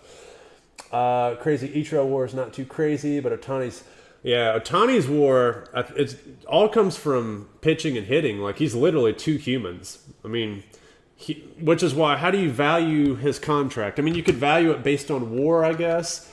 I love using war. War is great. I think war obviously has its disadvantages. All right, now we're getting to my dad's card. So I think I mentioned in my last video, or one of the videos, he got slaughtered. And yes, he got slaughtered, but this is a cool 90s MJ 1998 Black Diamond numbered to 1,000 on the back. This is an MJ card numbered to 1,000, baby. Like, nobody really even shows this card because they're not even out in circulation. Like, it's 20 years old. There's only 1,000 of them. This is an unknown insert of MJ. One of my favorites, and I was like, you know what, Dad? Let's go ahead and send that in. Pay $30, get sent in. So it's kind of like that TakeIt2.net. What is that? Fleer Showcase TakeIt2.net, except like a Black Diamond version, because both of those were serial numbered about the same. Otani, dude, his war is just nice. Astros are tough. War is low because of DH. It zaps it, which I don't know if that's fair, because think about how much value an outfield defender provides. Like, there's 27 outs in a baseball game. How many outs is that player contributing, and how valuable is that out? Like, some of these things are just flyouts. Like, I really struggle. Yes, there's math behind it, and I haven't dug deep into it. I'll admit I'm ignorant whenever it comes to that, but it's like, I don't know. So yeah, back to the cards. Do have again, these are some cool cards that he has. So autographed Gary Payton. So 90s style, baby. We got some 90s stuff in here. They should serial number Luca Prisms. Dude, Panini should troll right before. Well, they got bought, so they're not losing their license. Daggone it. They need to just troll us one day and release a card like a set like 1998 SPX Finite. If anybody is familiar with that set, every single card was serial numbered. And I have no idea why this set is not more popular. Probably because it doesn't have rookies in it. It does have rookies, but the rookies were redemptions inserted in a different product. So like Dirk Nowitzki, Paul Pierce, those rookies were not in SPX Finite. They were inserted as redemption, so you couldn't even pull it from the box. But every card in that set was serial numbered, and the base set was serial numbered to 10,000. And then the Radiance parallels were 500, and then there's subset or tiers, and there's SPX Spectrum to the base set was numbered to 350. It was such an innovative, cool set. If they did that with Panini this year, especially with Prism, you're right, dude. Every base card would be like 200,000. Like, I don't even know what. It's just mind-boggling just to think how they would have to serial number every single card. Like, it'd be cool if they did it. I'd probably buy one. I bet the Luka's jersey numbered to 100,000. Oh my god, dude! There's no telling what that card would go for. Probably better than a gold Prism. I swear, it'd probably sell for more than a gold Prism. It would be kind of nutty. What do you think Fanatics would do to the business and market of cards? Man, I'm a little bit skeptical. So, what they want to do is they want to grow the hobby 10x. They've admitted that, the market advertising for sports cards has been slow. So part of the reason why they want to pay for the licensing is they want to grow the hobby, and they see that this is a huge growth market. People are more interested in I can see Michael Rubin's thinking, like, people are interested in sports gambling. We're more invested in sports now than we ever have been. We're paying more for our sports memorabilia, for our jerseys, for our hats, for everything. He knows that because he sells it to people. So he's like, I guarantee you they will pay more for sports cards, especially because this is a mechanism for people to make money. It's not just collections. Like, this is There's value that people can get out of them. So they are going to try and market the hobby. That is an overall positive. So if that's the case, then if we get more attention, my first thought is you better go back and buy all the stuff that's already been made, because that supply is finite. And as people come into the hobby, they're going to be like, hey, I want a Michael Jordan autograph. I want a Michael Jordan blah, blah, blah, blah. I want a Tom Brady this or a Patrick Mahomes that. The stuff that's already been made, and they're not going to make more of it. So that's a good thing. The bad thing is, for stuff moving forward, just as we've seen, the supply is never ending. And that's the part that has me scared is, yes, they're going to increase the market size, hopefully, of potential buyers who are in the hobby. The bad thing and the bad news is they're going to make more stuff, and they almost have to. We're going to see more Topps Chrome, Topps Sapphire, Topps Big Baller, Topps Platinum Anniversary, Topps Chrome Cosmic. I mean, we're getting... Before we had one Topps Chrome release, and now we've got 7, let alone all the different Bowman Chromes that we have, or the Panini junk products that we have in Panini. So I think it's going to be death by 1,000 paper cuts, and the value of what you get in your box of cards will go down because it's diluted, but there are going to be big chase hits. Like every product is going to continue to turn into a chase hit type of product where the base cards that you get, 99.9999% of the cards that you pull out of the pack are going to be worthless. But there's going to be those big parallels like a gold prism or an on-card autograph number to 25 of a rookie, or a Tom Brady autograph for which they insert 2 of them in the entire product. They make 10,000 cases and they sell the cases for $20,000 a pop. And there's 2 Tom Brady autographs in the entire product. And they're going to use fake game used jerseys. And I don't know. They're going to do everything they can to maximize value. I mean, they kind of have to, because it's an expensive license that they paid for. So, I mean, I hate to sound bearish about it, but I don't know. It's just, there's going to be a lot of stuff out there, and it's going to be hard to find value. So let's see what other people think. I mean, am I on point? Do you think do other people think that it's going to be maybe different? I mean, I think there are going to be some positive things. I really hope that they don't go the fake jersey route, that they don't continue what Panini and Topps have done and do fake stuff. I really hope that's not the case. This is nice. It's not a Gem Mint card, but we got a metal Kobe PSA 9, so it was nice. Let's see. Spent well over $1 billion on license and acquisition. They're going to be printing a few cards. Oh, yeah. They're absolutely. Yep, look at it now. The prices of wax. It's tough. It's very, very tough. If it wasn't for breakers, boxes would not be ripped open. Dude, that's it. Like, the only thing that's keeping cards hitting the market and wax getting open is breakers and people joining breaks. And yeah, I get it. That's growing the hobby, but it's not growing the hobby in the right way. Like, the way to grow the hobby is to go to a store like Walmart, buy some cards at any point in time. Like, hey, we just got to grab dinner. Let's go grab some, I don't know, fresh fruit, some cereal, maybe some candy, and a box of cards. Like, that sounds fun. Get a box of cards for $20. Make it available. What about a gas station? Let's say I'm paying $5 a gallon for gasoline. I want to go in there and get me some cards. I remember when cards used to be available in gas stations. So obviously they may not be interested in doing that because they want to sell their cards through their Fanatic store. They don't want to, or Lids or whoever.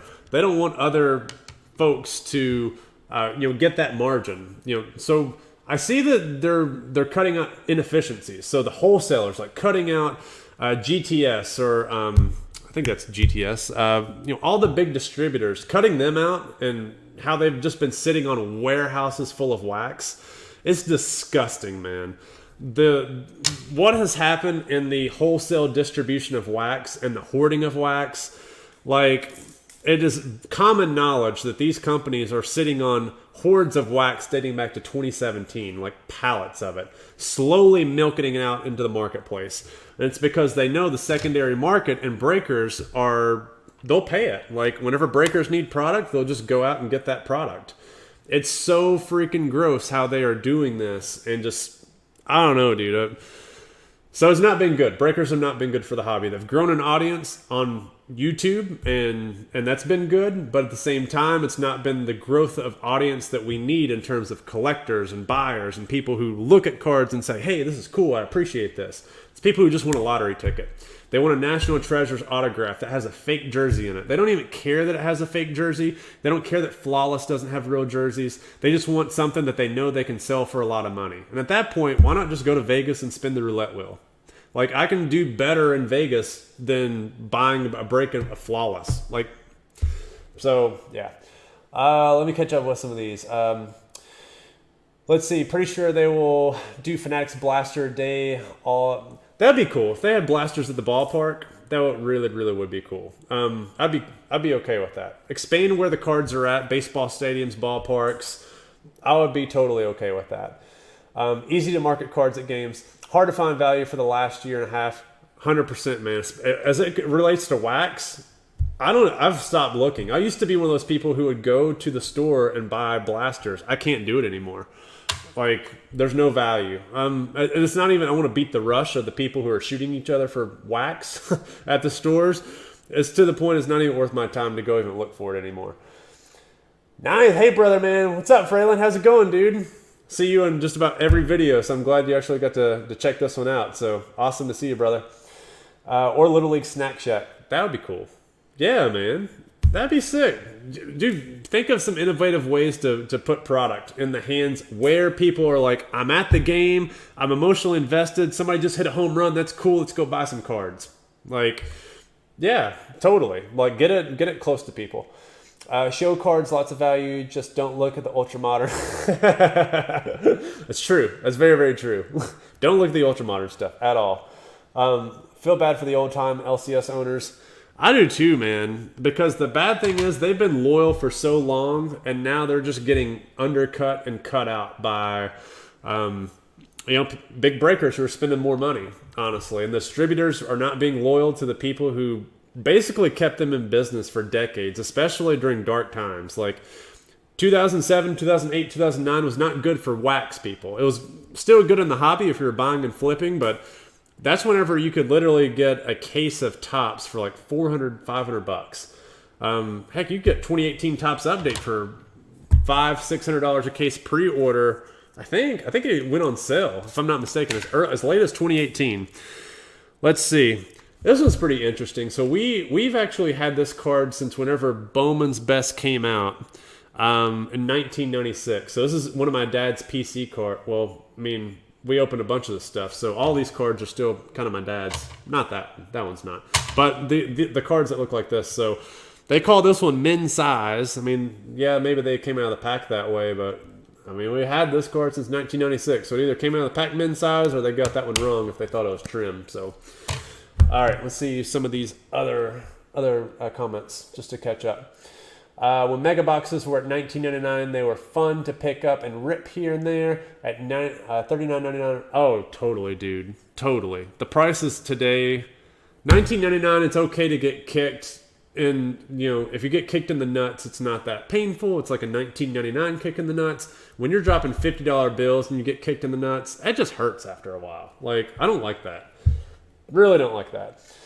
Right now, the fault's Panini and Topps. People can't afford to buy a box. They have to buy a spot on a break. It's disgusting, dude. Like, I'm fortunate enough to have a decent job and not have to worry about too much as it relates to cards or just bills or whatever. But I struggle to see how somebody who makes the median income in America can afford the cost of living increases that we've all experienced, and then also spend money on cards and have it be entertaining. I really struggle. I hate losing money opening wax and just getting skunked.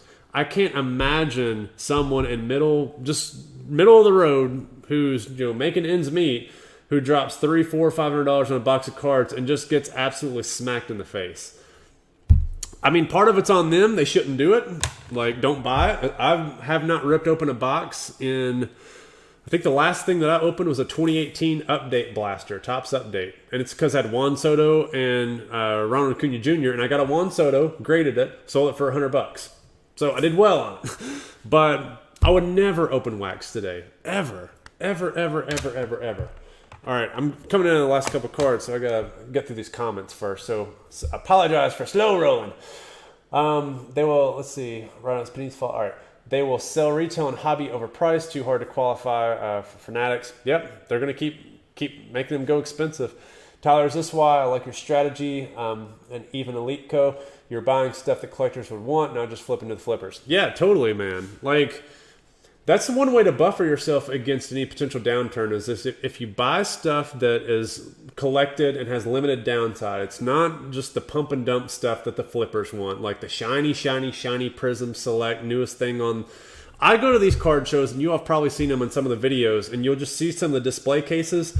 I try not to show a lot of the junk on there, but you all have walked around shows. You just see nothing but parallel after parallel of worthless Prism, Select, Optic, just stuff that it's like you will never. That's the modern day 1989 tops. It's just shiny. That's the only difference. I will never touch that stuff. Yes, I will buy a Joe Burrow or a Justin Herbert, and if I can get them for like $5 or $10, yeah, I'll buy them and grade them if I can sell them for $100. But that's not stuff that people want to collect. People want, stuff that is going to stand the test of time, and that's just not that type of stuff that will do that. Are you buying the Trey Lance dip with his raw card? So, I think it's still early. What I have been buying is I do have 2 Trey Lance cards that I did buy before the dip, or before he broke his leg. I got a pink Velocity number to 79, and I think I got an autograph parallel of one of the inserts. So unfortunately, I paid pre-broken leg prices for those, but I don't think I've actually bought any of his stuff since then. I'm going to wait a couple months because right now it's still football season, peak hype. It's kind of like whenever Tatis Jr. got popped for steroids. It's a slow decline, baby. We got a ways to go before I'm going to pop in on Trey Lance. I mean, he's probably not going to drop too much further, but there will be a time and place where his stuff is going to be really good and on the cheap. Speaking of Fernando Tatis Jr., this is the second one. I got one PSA 10 and one PSA 9. So these things, can't even give them away now, it seems. Let's see. Or as they put it, a high ceiling. It's true. Yes, high ceiling stuff. Yeah, that's what all the flippers will say is high ceiling. Hobby won't grow since the entry cost of the hobby is too high. Only option is to buy singles. Totally agree, man. That's the thing. Like, if you want to grow the hobby, that sounds great in practice. How are you going to do that? You do that by making things more affordable and where kids can actually have binders of cards that they can flip through again. If you have a dad buying a slot for a kid who's watching a YouTube break and is like, oh, I want to be involved in cards, and they spend $100, $200 on a spot and they get 1 or 2 things back, I can imagine that being how I grew up collecting. Like, I would never stick around in a hobby like that. I'd go play Fortnite or Halo. Like, I would not be involved in cards if that were the case. I thought for sure 98 Bowman's Best would beat Topps Chrome back then. I was completely... you and me are the exact same. I thought that Topps Chrome would be beat by Bowman's Best. Bowman's Best came out before Topps Chrome, even in 96. So a lot of people don't remember. If I'm not... In 96, Topps Chrome was retail only basketball. The premium hobby product was 1996-97 Bowman's Best. That box at launch was over $250, and that was rare. That did not happen. The only 2 products that were like that were Topps Finest and Bowman's Best. Now, later editions after that, like 97, 98, Bowman's Best was like 60, 70, 80. Same thing with Finest, same thing with Topps Chrome. But for some reason, that entry-level Bowman's Best 96, 97 release, there's just something magical about it. And if you've never opened up one of those packs and just smelled the cards, it's like opening up an original pair of Jordan 11s. Like, they have a distinct smell that it's just not, you can't describe it, dude. Actually, this is the best card in the order right here. Boom! That's a monster. I think it's the last one, but let me go through some of these comments while we admire a little bit. Let's see. When the market was red hot, what was your ROI like on PSA returns? That's a good question. I get this a lot. I promise I'm going to do a video. I'll tell you what the ROI was. So, let's see. So my spreadsheet goes back to 2017. That's whenever I started really, really tracking everything. I tracked stuff back in 2008, but I went to undergrad, I went to pharmacy school, grad school. So I didn't do as much during pharmacy school. As soon as I graduated pharmacy school, I was like, all right, time to track. A lot of reasons for that, but I just want to start tracking. So 2019, the reason why I say 2019, I had some bulk orders that popped in 2020 in terms of I bought the cards in 2019, sent them off to get graded. They popped during that 2020 boom. So ROI for graded card orders in 2019 was 140%. In 2020, it was over 120%. So I want to say it's like 124, 125%. In 2021, anybody have any guesses on what that one was? So 2021, it cratered. So right now, it's predicted to be right around 20 to 25%. And so I'm spending exorbitantly a lot more money in 2020 and in 2021. So if you're spending six figures in cards, a high six figure. So in 2021, I spent almost $500,000 in cards. It wasn't $500,000 in terms of grading fees and cards, but it was close. It's close. I'll do a full breakout whenever I eventually close out 2021. I haven't closed out 2021 because part of this stuff is part of it. Like I bought these in 2021, I'm going to sell them. So whenever it's completely closed out and off the books, that's whenever I actually do a financial review. But 2021, that's whenever we saw, again, PSA closed. So I gave PSA about 7 to 8 times more money in fees. And we had to wait on cards to come back. And we had the massive correction that started in that fall spring because February of 2021 was the peak. Then we started to crater. So that sucked. So you had to ride that wave. You had to ride the wave of PSA prices being high. So the ROI literally went from 120% per sale. So that's everything together, 120%. And that's me flipping stuff every 3, 4, 5 months down in 2021, down to like 20 to 25%. This year, it's picking back up. So it's not nowhere near that 100% range, but as these PSA orders and the prices decrease, it's starting to swing back up to a more sustainable level. So I'm curious. I'm very curious to see what 2022 is going to look like, especially now that we have cheaper PSA pricing back, and I now have a good cash flow of inventory where I'm moving money quickly, where I can take more risks than I did in 2018, 2019, and 2020. Literally in 2018, 2019, and 2020, the rate limiting step for me to making money was I didn't have enough money. Like everything that I was getting, I was throwing at cards. I was like, this thing is going to pop. It's popping. I'm throwing every single dollar I can at it because I see the writing on the wall. I see where it's going. I see the direction it's going. And it just paid massive dividends. And I don't see the same upswing in the market, but I see the same opportunity in grading as grading is coming back quicker and it's being introduced back at a cheaper level. But it is going to be different in terms of the game. It is going to be much more competitive because you're almost going to have to be a first to market now. Because if PSA is grading 1 million cards, there's going to be 1 million other people out there who are probably going to be trying to target the same exact stuff. And they're going to try to be first to market. And we're going to see the same type of stuff we've seen in the past 6 months where first couple PSA 10s pop really, really high. But as the market starts to get flooded, it's just... And it'll stabilize. It'll stabilize somewhere good and healthy, but it's going to be completely different than what we've seen in 2018, 2019, 2020.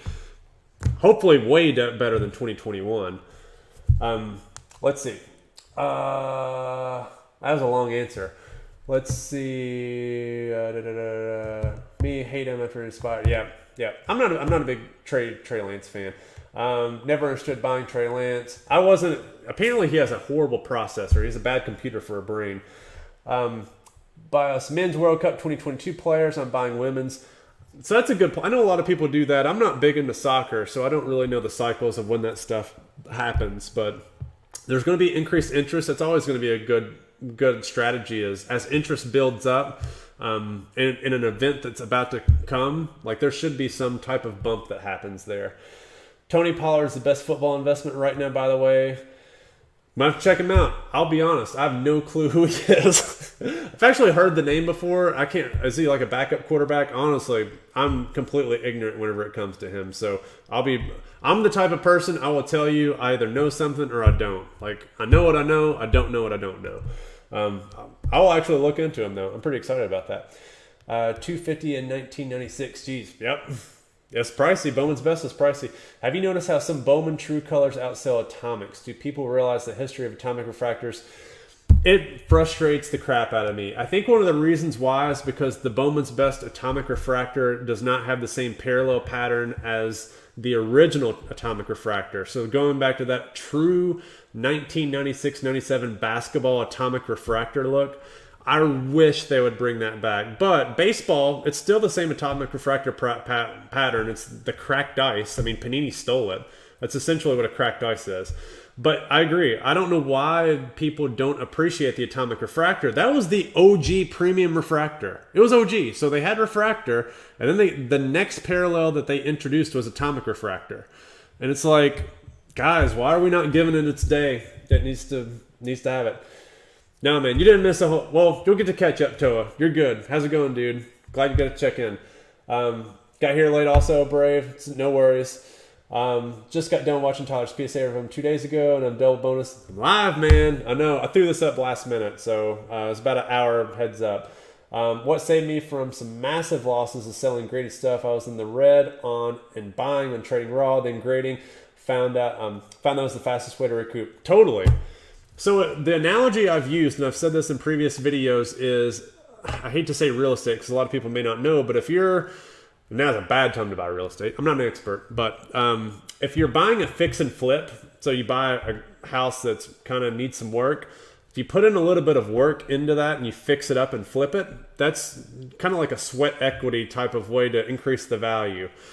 Grading is that exact process. So, oh nice, we got some bots in here. Sweet. Let's go to a dating site. So it's that fix and flip process. It's a buffer against downside, turns in the market. So, grading to me is the safest thing in the market. The market can literally nosedive in half, and the grading, if you're doing it right and you're picking cards and you grade them well and they turn out okay, you can literally save yourself from any losses. And that's the skill involved in it. And it's so funny. I'll listen to somebody. I'm not a Gary Vee fan. I'm sure you all probably heard that. But in some of the videos that he says, it's like, if I were young today, the first thing and only thing I would be doing is learning how to grade cards and send them in.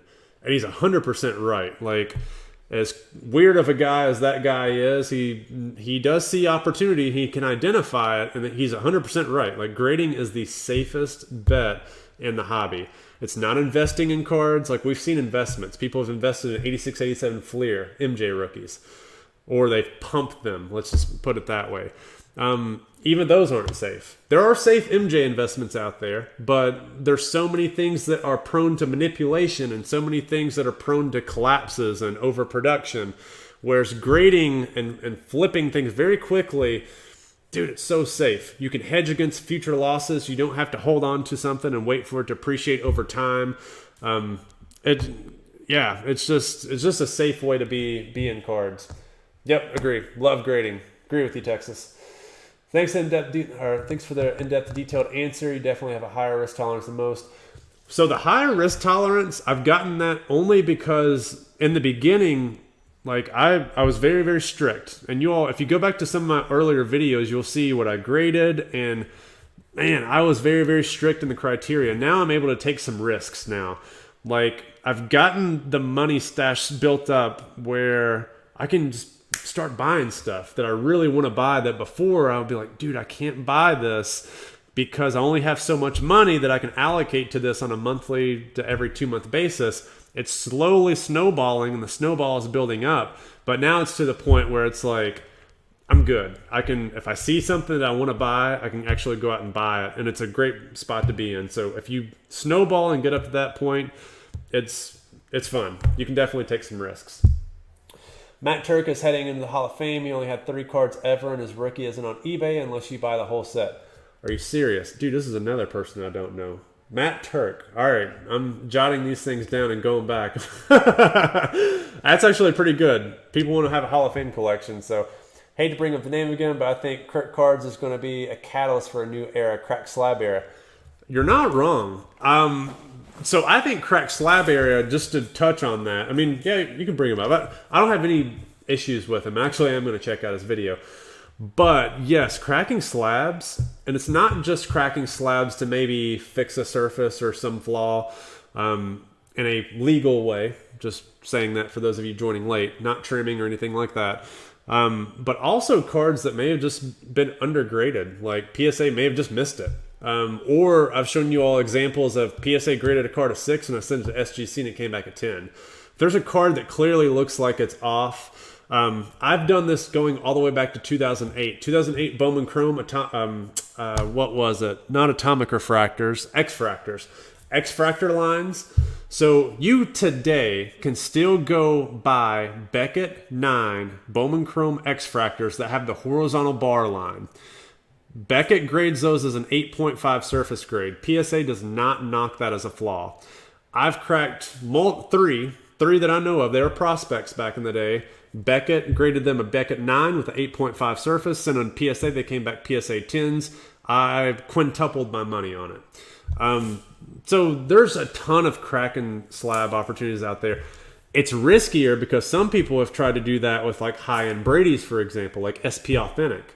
They'll crack an SP Authentic Brady rookie. It's a Beckett 9.5 True Gem and try to cross it to a PSA 10. And it's like, good luck. Ain't going to cross. And they lose tons of money. So there's risks. There's risky things that you can work with. But to your point about just cracking and maybe fixing the surface, like even if it's just a fingerprint, like there's still opportunity like that out there.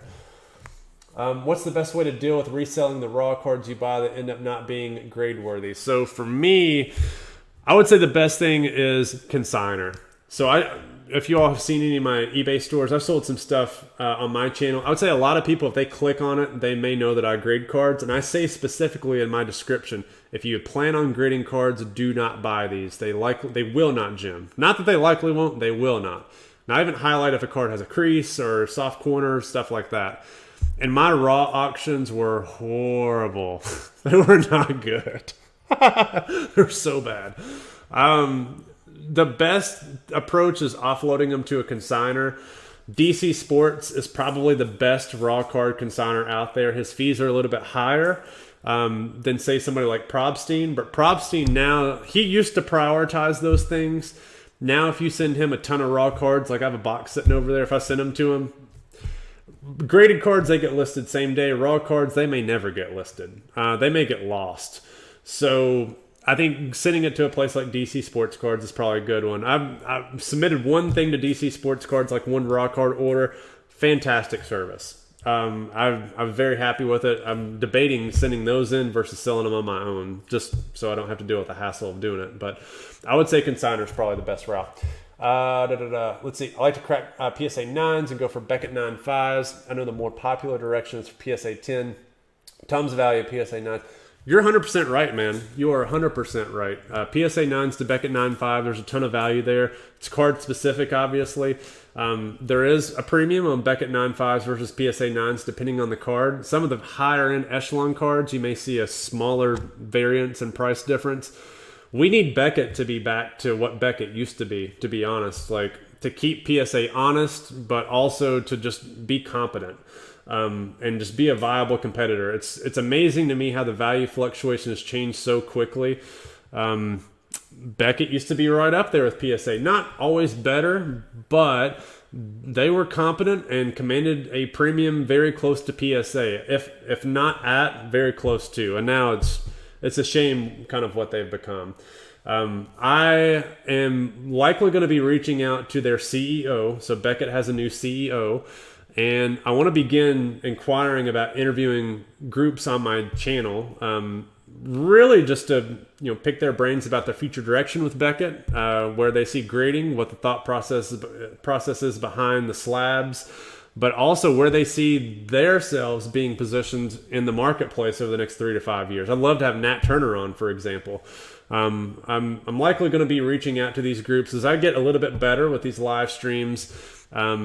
and just making sure that I'm competent with them. Would love to have like an hour-long deep dive discussion with some of those hobby leaders, especially at the grading companies, just to see what directions that they're thinking and how things are progressing and where they see themselves really shaking out over the next couple of years. So I think that would be pretty interesting. But we need Beckett to be competent. We absolutely need to. Matt Turk has had some big hits as a punter. Yep. No, that's for sure. Actually, you see a Pat McAfee. See Pat McAfee? Pat McAfee may be a better investment. He got nominated for the Hall of Fame recently too. And that's why I don't buy Raw on DC Sports. Dude, I hate to say it, Raw on Consignment is going to be, for the most part, not clean. Because that's where a lot of the cards just are going to get offloaded. So, you hate to say that because you're going to be like, hey, you're ruining kind of like the market for raw cards and, the niche here. But I'm not going to lie to people and say that raw cards and consigners are going to be clean, because they're not. That's not always the case. I've never bought a card from a consigner that's came back a PSA 10. Let's just put it that way. But the first couple of cards I bought from consigners were dirty enough to convince me not to buy cards consistently from consigners because they're not clean. So, and from whenever I'm looking at cards on there, they're just not clean. So Probstein raw cards, won't buy them. I did buy a Patrick Mahomes autographed flawless patch that came back a PSA 9, and I was very happy with that. It's because I knew what I was looking for in terms of flaws. I knew what the traditional flaws would be on that type of card. So if I saw that it was clean in that area, it may have a chance, and it came back a 9 with a 10 autograph, so I was happy about that. But I would never buy raw cards on a consistent basis from a consignor. It's just not what I would do. And that's why you see a lot of the consigners have moved away from selling raw cards. PWCC used to do it. They don't do it anymore. Four Sharp Corners may or may not have done it before, but they don't do it anymore. Probstein doesn't even prioritize them anymore. PC Sports Cards got on Blowout. He used to not be a PSA guy. Now me and him used to go at it all the time. If anybody hears from Blowout, he was a big Beckett submitter, and I was the only person going over to PSA at the time because I was like, dude, sorry PC Sports Cards, Josh. PSA has the value. And he's like, no. PSA has the value only in the cards that are like iconic or rookie level or low pop. That's the only reason why they outsell Beckett. I'm like, no, the data's clear. It's on eBay. And now, funny enough, PC Sports Cards has their own consignment business and their own bulk grading submission. And guess what? They're the biggest submitter with, you guessed it, PSA. So Josh has come a long way. I think that's pretty funny. But yeah. They don't do any raw. Well, they do raw. They actually do raw cards. I apologize. I'm not going to say that because they do raw cards on there. But a lot of the consigners are not doing it because they know that's where the ungradable cards get sent through. Now, it's not to say that every card needs to be gem mint on eBay, because that's not a good expectation. Like, you're still going to get near mint and sometimes mint cards, but they're usually very likely not going to be gem mint worthy. Can you crack and resub a serial number card? Will PSA look that up? So I haven't done that yet, and I haven't tested it. My inclination is that if it is submitted at a higher service level, they will likely catch it. And I've seen reports of people who have done that and tried to do that, and PSA has outreach to them saying, hey, this card's been previously submitted. If it's a lower end card, like a random parallel, like a Tom Brady parallel number to 1,000, for example, not a rookie, just some random run-of-the-mill parallel, I can't imagine that they're catching that. If it's like in a bulk submission. Now, I don't know anything about the Genimint technology, if it's rolled out to all service levels, if it is something that I don't know if they're catching cards that way, because if they're using that everywhere and they're literally looking at the surface of every single card and getting a fingerprint match of that card surface and they're scanning it against the database, then yeah, theoretically they should be catching everything, so you couldn't do it. But I don't think that's the case. I think if it's like a lower end card, something not super crazy high end, you should be okay. And you should be allowed to do that. Like, Nat Turner doesn't like to do that. If I ever have him on the channel, I would push back against him because we've seen how inconsistent how some of this grading is. I understand why he doesn't want it to happen, because he's worried about those Fleer 86 MJs that continuously get cracked over and over and over, trying to unlock that next highest grade. So it really, you lose integrity in the population reports at that point. So I totally understand his point of view, and I'm willing to accept that as a final answer from PSA. But I also see the angle of, man, the grader got it wrong here. We need a second assessment, whether that's me cracking it or me submitting and saying on the sticky note, guys, I think you got this wrong. Please give me a good faith reassessment of this card. And if they would do that, I would just submit it in the holder and be like, hey, guys, I think you got this wrong. Reevaluate. And I wish that they would do it if I knew that they would do it honestly. I just don't know if they do that whenever you do that. Let's see. Does CUMC have clean stuff or like other places? So whenever I used to buy from CUMC before the boom, dude, everything there was clean. Up until like 2019. I don't know about now though. Because whenever CUMC had their shipping issues where it was taking forever to get cards back, it took a while. Now their auctions on eBay, it's hit or miss. You really have this is where you have to use, gosh, I hate to say hobby awareness or intelligence of the hobby, but you kind of do. Like, for example, like an E-Pack product on Upper Deck, like a brand new Upper Deck E-Pack product. Likely those could be clean because they're processing E-Pack cards, from my understanding, for hockey. If it is something else that may have been sitting around that may be somewhat suspect, like a chrome card of some sort, yes, they do highlight the scratches on cards that are pretty egregious, but there's also some dirty stuff on there. Good thing is they have good scans front and back, so you can see edge wear and corner wear. So if you're looking at like a card stock like Topps Heritage or a paper card stock, you usually can tell the issues very easily. So you can see the dirty cards from the non-dirty cards, but I've not touched chrome cards on there for a while because I'm assuming most of the chrome stuff is probably dirty. If it's like a Prism or a Topps Chrome or an Optic, unless it's, again, kind of using that awareness, if it's a player that recently blew up. Let's say you're a player who's been under the radar and then all of a sudden you blew up, but you've had cards out for a while and they've been hanging out on CMC. It's just nobody's been looking at them. Then yes, those cards are likely going to be not picked through. But it's because nobody wanted or cared to pick through them, at the time. So now it's like it's a race to pick the best cards. And I actually love those opportunities. Like Christian Yelich was a good opportunity a couple years ago during his MVP season. Like, somewhat older cards, those sets usually pick through, but he finally popped, got an MVP season, started off hot, and every card that was hitting the market for the most part was clean. So I kind of like that. It's kind of cool where that's just a different level of opportunity. So it's so nuanced, it's hard to give an answer of like COMC is clean or it's not clean. It's always, it depends. And it's basically your risk tolerance and comfortability of going out and buying those cards, basically. So I hope that's a good answer, but that's kind of what I got. Now PC Sports Cards is, yeah. Dude, it's so funny, dude. Me and Josh would go back and forth. And it's because he was a big Beckett guy. And I'm not a big, I submitted with Beckett, but then I was like, okay, the value with Beckett is clearly being superseded by PSA. So I'm going to PSA, like, bye-bye, Beckett. Hello, PSA. And I went to PSA with open arms, and they accepted me with open arms, basically. I was getting bulk orders returned in less than 10 business days, literally. Like, a late bulk order for me was beyond 20 business days. Like, I was flying through the system. And now it's popular. So, Tyler, NeoCard's got gems on all his 22 Sapphires. Really? Really? So he had like Ellie's and Churios and James Woods and those types of guys. If that's the case, I'm happy. Very, very happy. So I have to check out his content and his videos because I'm curious. Because just wait, guys, until I get my orders back. 364 card order and another 149 card order. The 149 card order currently is in QA1.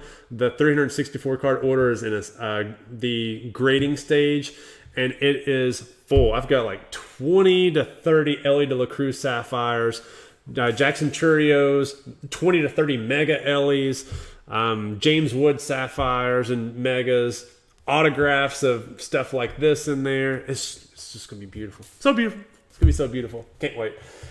You should apply to become a PSA grader.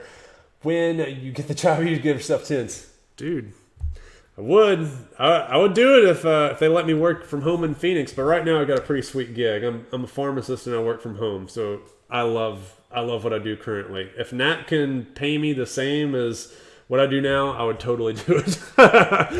I think I would probably get really, really bored though of seeing card after card and like, okay, 10, 9, 8, 10, 8. I feel like that would get really, really redundant, and I'd probably hate myself. But that's the world of retail pharmacy. That's why I'm not in a retail pharmacy anymore. Well, at least I never was. Let's see. Nah, he had all the lower end. Oh, so he had lower end. So I wonder how they're going to do with like the Cheerios. Is it Cheerios? How do you say his name? It's like little Cheerios, man. It's like C-H-O. I don't even know how to say his name, dude. What's his first name? Jackson? I call him Jackson. It's funny, whenever Ronald Acuna Jr. came up, what was I was saying some weird name for Acuna Jr. too. It was like a weird pronunciation. From Kentucky. It's what I can say. Just blame it on that. Let's see. He had mostly Cleveland guys. I don't know any of the Cleveland prospects. I can't think of who that is.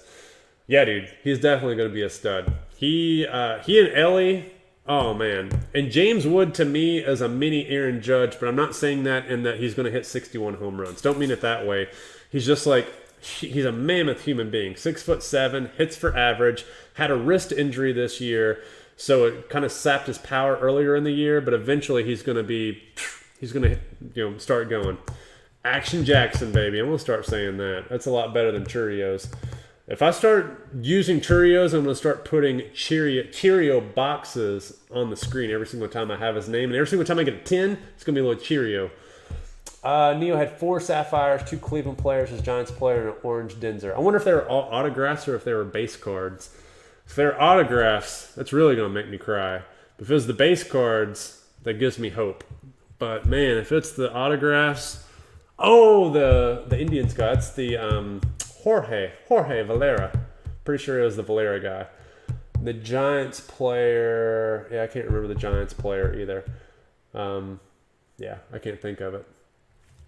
All right, guys. I've been going on for 2 hours and 11 minutes. I want to talk about this last card really quick, and then I will be doing my video probably Monday or Tuesday for my next order, and it's going to be a lot better. So it's going to be the 18 card order, and gem rate on it is around 65-67%. So okay, so it's just base cards. Cool. All right, I'll have to check out that video then. That gives me hope. I'm happy about that. Oh yeah, dude, I'm not even gonna try to say that dude's name. I bought a couple of his autographs too. Every time I see that, I'm like, what? I can't even say the dude's name, man. Last name's Noel. Oh, Noel. Yeah, I can't say the first name. I'm not even going to try. I know he hits like 200, but he has like 30 plus bombs this year. So, huge guy. Oh, the Ortega guy. Yep, I've got that too. Yep, so this is a Soto. Got it in a bulk order. I wish that he would hit higher than the Mendoza line. But these are the types of cards that I would like to sprinkle in if I do a sports card break, like a value break, like either a 25 card sub, 50 card sub, 100 card sub. There would be different hits like this that would be sprinkled in. And so it would be, value order, every single slot would be the same, but there would be cards like this in it. So, the key is me finding these cards and getting them graded as 10s, but it would be really cool to, have a couple of these sprinkled in or like big chase hits like this. Because, look at that fake nasty patch. Let's see, is it fake? I'm pretty sure it's fake. They don't insert anything real in here anymore, right? You have just received an Inception autographed jumbo patch. All right, relic contained in this card was worn. Oh, it was worn. Let's see, was it worn anywhere cool? The execution of all player-worn memorabilia is witnessed by a Topps representative. Oh, so old Juan just put this thing on for like 5 seconds, and it had 50 million patches on it, and I got one of the best-looking ones, though. Hey, at least he wore it. He breathed on it, and it has his DNA and sweat in it, so I guess that's cool. Yep, appreciate it, Corey. And I didn't mean, I wasn't going at you earlier, I promise. I will be checking out that dude's video, though, because I'm curious what he's doing with the roller marks. If I can do it, I'll try it. That's Soto. Yes, Soto is sexy. I just need him to bat well. You mean when you do a break, not a... That's true. It's going to happen. It will happen. So it won't be when, it will be if. Well, it won't be if, it will be when. There we go. There we go. How many subs do you send to PSA per month? So with PSA bulks, I'll honestly usually send about 1 a month. So this month I sent 2. It's because I had cards hanging out, and I've had 3 of these that I sent in the past couple of weeks. But whenever things are normal, back to normal, I will typically only do 1 big order. That's likely going to be changing though, because I don't want to get 1 grader of death now that they've hired a million of these little grader of deaths and there are a bunch of little minions running around grading cards. I don't want my 364 card order to get a 35% gem rate. I would rather break that up into some other orders and, slowly milk this thing out and start sending in 50, 75, 100 card orders. That way I'm really reducing my risk, because I'm super worried about what's going on with the inconsistent grading. Like, it's not as bad as I or others may make it out to be, but it's obvious. So I'm going to probably start breaking things out a little bit more, and it'll be more videos as opposed to more one small large video, so to speak. It'd be nice if PSA gave a walkthrough. Man, I'd love that. Dude, I need to hit up Nat. Nat, if you ever watch, which I doubt you do because you're on every single show already, but if you're on my show, I may ask for that. If I can get a walkthrough behind the curtain, see what's going on back there, Wizard of Oz style. But I want to reveal what's happening. Maybe I can be the sports card investor of PSA rather than SGC, because nobody cares about SGC. Inception. So it's a patch with a patch. Reference that. Oh, it is. You're right, dude. It's like a dream within a dream, a patch within a patch. I like that. Sent 1,000 card order to PSA last year and got them back about a month ago. Bruh. Oh, man. I can't even imagine, dude, having that many cards out. Oh, and the risk of getting destroyed. Man, there has to be a manager that has to sign off on stuff like that. Like if you really got crushed, oh my gosh, that hurts me just thinking about it. Ugh, don't like it. All right, so I've shown this one enough. It's fun chatting with you guys. I gotta start getting ready for bed. It's 9:30 West Coast time. So thanks for checking this out. We're gonna do another one of these early next week. So it's gonna be either Monday or Tuesday. Appreciate you guys hanging out. Let's see this last comment. What we got? Out of 57 2019 Marte Bowman Chrome first cards, I received 1 PSA 10. I could be blind. What in the world? There's no way. There is no way. I know exactly what you're talking about, because those cards look like they're off-center top to bottom, but that's not the case. If you look at every single one, the bottom is a little bit taller or shorter than the top, but they grade those as PSA 10s. I think it's just how the card is, and I guarantee you got a grader who is like, all these are off-center top to bottom. That's BS. I would be so frustrated on that. That really freaking sucks. So, all right, guys. Cool chatting with everybody. Hope everybody enjoyed the video. Thanks for hanging out, and we're going to do this again early next week. So, everybody have a fun week.